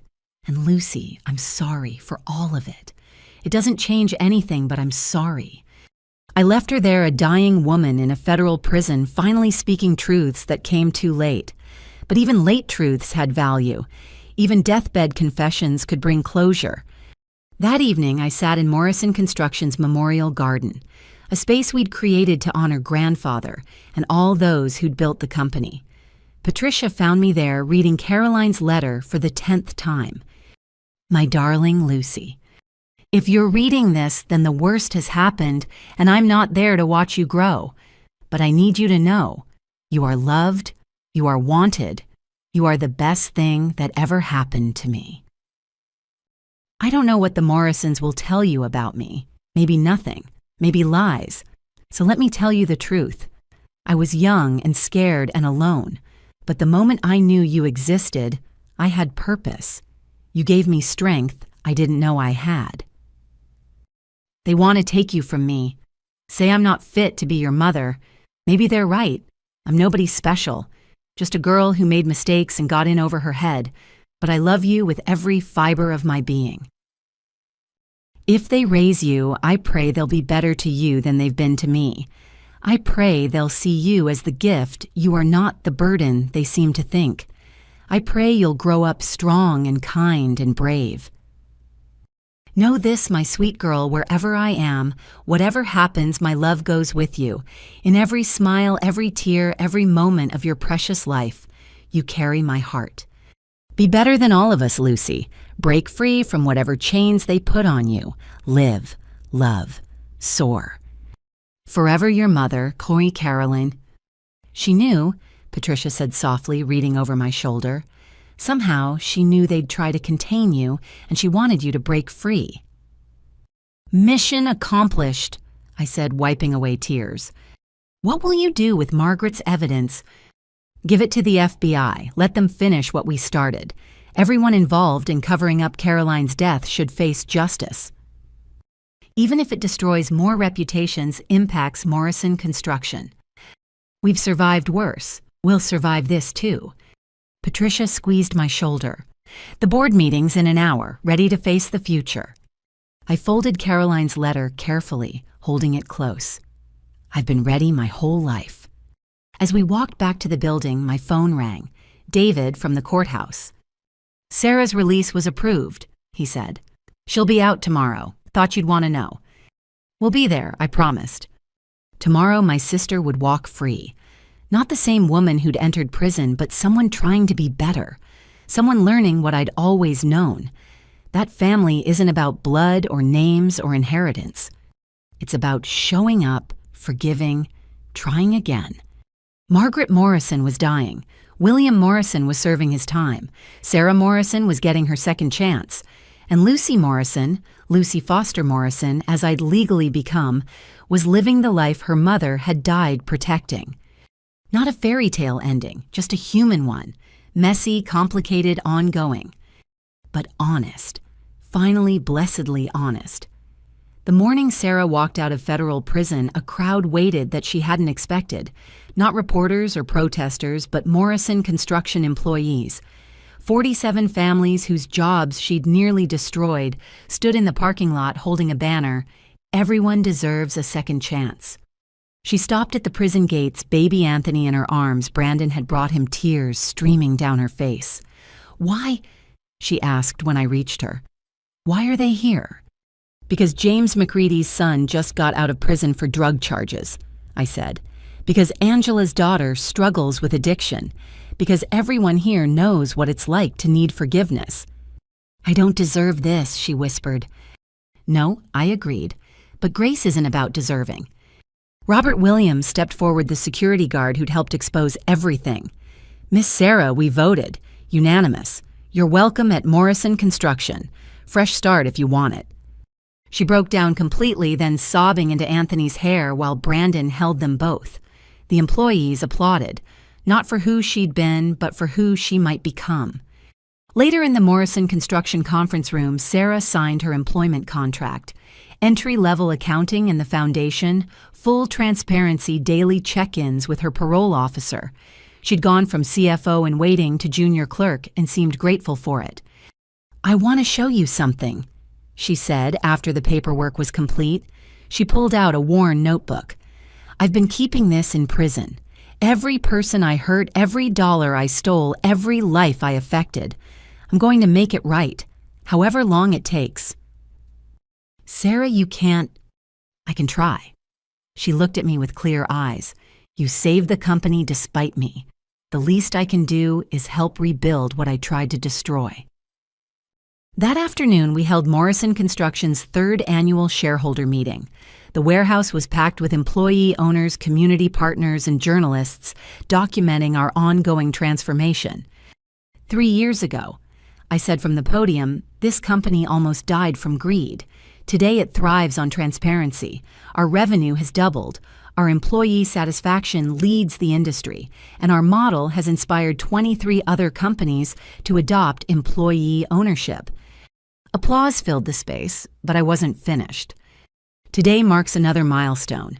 The Caroline Foster Foundation has partnered with the city to create the Foster Center for Business Ethics. It will train the next generation in transparent, ethical business practices. Dorothy Foster stood to wave her husband Robert beside her. At 80, they'd become the grandparents I'd never had, throwing themselves into the foundation's work with passion. But perhaps most importantly, I continued, Today, we announce Morrison Construction's biggest project yet. In partnership with the city and state, we'll be building affordable housing on the site where my parents planned their fraudulent development. 300 units for working families built by the workers themselves. The crowd erupted. This was what we'd been working toward, not just saving jobs, but creating opportunity, not just surviving, but thriving. After the meeting, I found myself in grandfather's garden with an unexpected visitor. William Morrison, out on supervised release for medical reasons, looking decades older than his 65 years. "I shouldn't be here," he said quietly. "No, you shouldn't, but you are, so talk." He pulled out an envelope, hands shaking. "I've been writing you letters, from prison, never sent them, couldn't find the words. And now I'm dying. Heart disease, the doctors say. Fitting, I suppose." He attempted a smile that didn't reach his eyes. "I came to say I'm sorry. Not for your mother's death. Margaret told the truth about that. But for everything after. For raising you without love. For choosing greed over family. For teaching Sarah to be like us. Sorry doesn't bring back 28 years. No, but maybe it helps with the next 28. He held out the envelope. "It's all in here. Every detail about Caroline I remember. Every moment of guilt. Every time I watched you exceed our expectations despite our neglect. Your story from my perspective." "Why would I want that?" "Because Anthony asked for it. Your nephew. He'll want to know his family history someday. The real history, not the sanitized version. He deserves to know where he came from, mistakes and all." I took the envelope, feeling its weight. "Is that all?" "No." He met my eyes for perhaps the first time in my life. "I loved you. In my broken, selfish way, I loved you. Not enough to protect you from Margaret's coldness or Sarah's jealousy or my own cowardice. But I loved you. Caroline would have hated how I showed it, but it was there." "Why tell me now?" "Because I'll be dead soon. Because you've become everything I was too weak to be. Because maybe somewhere Caroline knows that her daughter survived us, thrived despite us, became the Morrison this family needed." He turned to leave, then paused. "The FBI asked me about other crimes, things from the early days when Father was still alive. I told them nothing. But Lucy, be careful. The Chicago connection went deeper than just Torino. There are still shadows in this company's foundation." "What kind of shadows?" "The kind that think employee ownership is bad for business. The kind that lost money when we went transparent. The kind that might want the old ways back." He coughed a wet sound that spoke of limited time. "Watch your back. You've made enemies of powerful people." After he left, I sat in the garden processing his warning. We'd survived family betrayal, federal investigation, and public scandal. But there were always more threats, more challenges. My phone buzzed. David texting from the courthouse where he was prosecuting another corruption case we'd exposed. "Dinner tonight, I have news." 4 hours later, we sat at our favorite restaurant. Nothing fancy, just good food and quiet conversation. David had become my anchor through the chaos, the steady presence who reminded me life existed beyond Morrison Construction. "So what's the news?" I asked. He pulled out a small box. "I love you.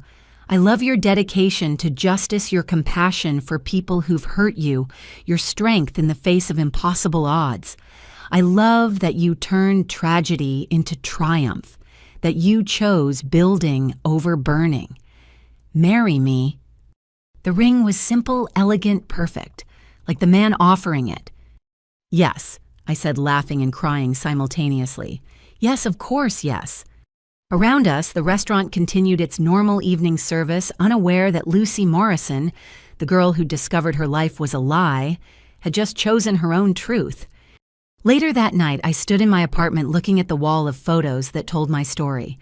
Caroline Foster, young and hopeful. The Morrisons playing at family. Sarah in prison orange learning humility. Anthony taking his first steps. The employees of Morrison Construction, faces bright with ownership. My phone rang, Patricia from the hospital. "It's Margaret," she said. "She's asking for you. The doctors say it's hours, maybe less." I almost didn't go, but forgiveness I'd learned wasn't about the person who'd hurt you. It was about freeing yourself from the chains of resentment. Margaret lay in the hospital bed machines monitoring her fading life. Sarah sat beside her holding her hand. Brandon waited in the corner with Anthony sleeping in his arms. "Lucy," Margaret whispered, "you came." "Sarah asked me to." "No." She squeezed Sarah's hand weakly. "Thank you, darling, but I need to speak to Lucy alone." Sarah kissed her mother's forehead and left with Brandon. Margaret and I were alone for perhaps the first time in our lives. "I'm scared," she admitted. "Not of dying, of what comes after. If there's justice in the universe, I'm damned." "I don't believe in damnation," I said. "Just consequences and choices." "Then I made terrible choices." She struggled to breathe. "But watching you these last years, seeing what you built from our ashes, maybe something good came from the horror. Many good things. Morrison Construction employs hundreds. The foundation educates dozens. Families are secure because we chose transparency over profit." "We," she smiled faintly. "You still include me in the family. You raised me, badly, coldly, but you were there. That makes you family even if we both wish it were different. I need to tell you something about Chicago, about the threats William mentioned." I leaned closer. "Senator Marcus, Judge Harrison's replacement. He was part of the original deal with Torino. He's been quietly buying Morrison Construction stock through shell companies, preparing a hostile takeover. To restore the old ways, the bribes, the kickbacks, the corruption. He has backing from others who profited from how things were." She gripped my hand with surprising strength. "Stop him. Protect what you've built." "How?" "Williams' files, hidden in the old house. Under the basement stairs, there's a safe. Combination is Caroline's death date." Her breathing grew labored. "Everything's there. Enough to bury Marcus and anyone who stands with him." "Why didn't William use it?" "Insurance he never cashed. Too afraid of mutually assured destruction. But you've already destroyed the old Morrison Construction. You've got nothing left to lose." The machines began alarming. Nurses rushed in, pushing me aside. But Margaret held my gaze until the end, something like peace finally settling on her face. Sarah returned as they pronounced time of death. We stood together, adopted daughter and biological daughter, united in grief for a woman who'd failed us both, but tried for redemption at the end. "She loved you," Sarah said quietly. In her twisted way, she loved us both. "I know," I said. "It just wasn't enough." The funeral was small. William in custody supervision, the Fosters offering support, Morrison Construction employees who remembered Margaret from better days. Sarah spoke beautifully about complicated love and imperfect mothers. I spoke about redemption and the courage to change even at the end. That night I went to the old house with David and Patricia. In the basement, exactly where Margaret had said we found the safe. Inside evidence that would reshape Seattle's political landscape. Senator Marcus, 3 judges, a dozen business leaders. All documented, all dirty. "This is dynamite," David said, reviewing the files. "Properly presented, this could clean out the last of the old corruption network." "Then let's present it properly," I said. 6 weeks later, Senator Marcus was arrested on federal corruption charges. The hostile takeover attempt collapsed as his backers fled association with scandal. Morrison Construction's employee ownership was safe, protected by law and public support. The wedding was held in grandfather's garden on a perfect September day. Sarah was my maid of honor, her own redemption journey continuing daily. Patricia officiated, having gotten ordained just for the occasion. The Fosters walked me down the aisle, Caroline's parents giving me away as their own would have. Morrison Construction employees filled the seats, my chosen family, celebrating love arising from ashes. Anthony, now 3, carried the rings with serious determination. "Do you, Lucy Foster Morrison, take this man?" Patricia asked. I do. I said, looking at David, who'd stood by me through revelation and rebuilding. Do you, David Kim, take this woman, every complicated, courageous piece of her, he said, making me laugh through tears. As we kissed, sealing our commitment, I felt Caroline's presence. Not ghostly or mystical, just the quiet certainty that somewhere, somehow, she knew her daughter had not just survived, but thrived. The reception was held at Morrison Construction, transformed with lights and flowers. Speeches ranged from hilarious James McCready describing my first day attempting construction work to heartfelt Sarah, thanking me for forgiveness she still didn't feel she deserved. But it was Dorothy Foster who captured the heart of it all. Caroline would be so proud, she said, raising her champagne, not just of what Lucy's accomplished, but of how she's done it, with integrity, with compassion, with the courage to transform pain into purpose. To Lucy and David, may your love be as strong as your convictions. As the evening wound down, I found myself on the roof overlooking Seattle. The city sparkled below, cleaned of some corruption, still fighting to be better, like all of us. No regrets, David asked, joining me. None, I said. Every painful revelation, every hard choice, every moment of doubt led here. To this life, this purpose, this family I chose and who chose me. And William's warning, the shadows he mentioned, will always exist, but shadows only have power in darkness. We'll keep shining light, keep choosing transparency, keep proving honest business is good business. Speaking of business, David smiled. Patricia asked me to give you this, tomorrow's headline. The business section preview. Morrison Construction announces nationwide expansion of employee ownership model. 50 companies commit to transformation. 50 companies, I breathed. Thousands of workers. Caroline's legacy, David said. A mother's love that refused to die, growing into a movement that changes lives. I thought of that scared 22-year-old who'd fought for her daughter, of the 3-year-old who'd lost everything, of the 28-year-old who'd overheard her disinheritance. Each version of those women had contributed to this moment. You know what I want? I asked. What's that? To be boring for a while. No revelations, no takeover attempts, no deathbed confessions. Just building things, living life, being married to you. He laughed. I give it a week before something dramatic happens. He was wrong. We got 2 whole weeks of normalcy before the next crisis. But that's another story, one of growth, rather than survival, of expanding light, rather than fighting darkness. For now, on my wedding night, surrounded by chosen family and earned joy, I was simply Lucy Kim, wife, sister, aunt, leader, survivor. Daughter of Caroline Foster, who'd loved me more than life.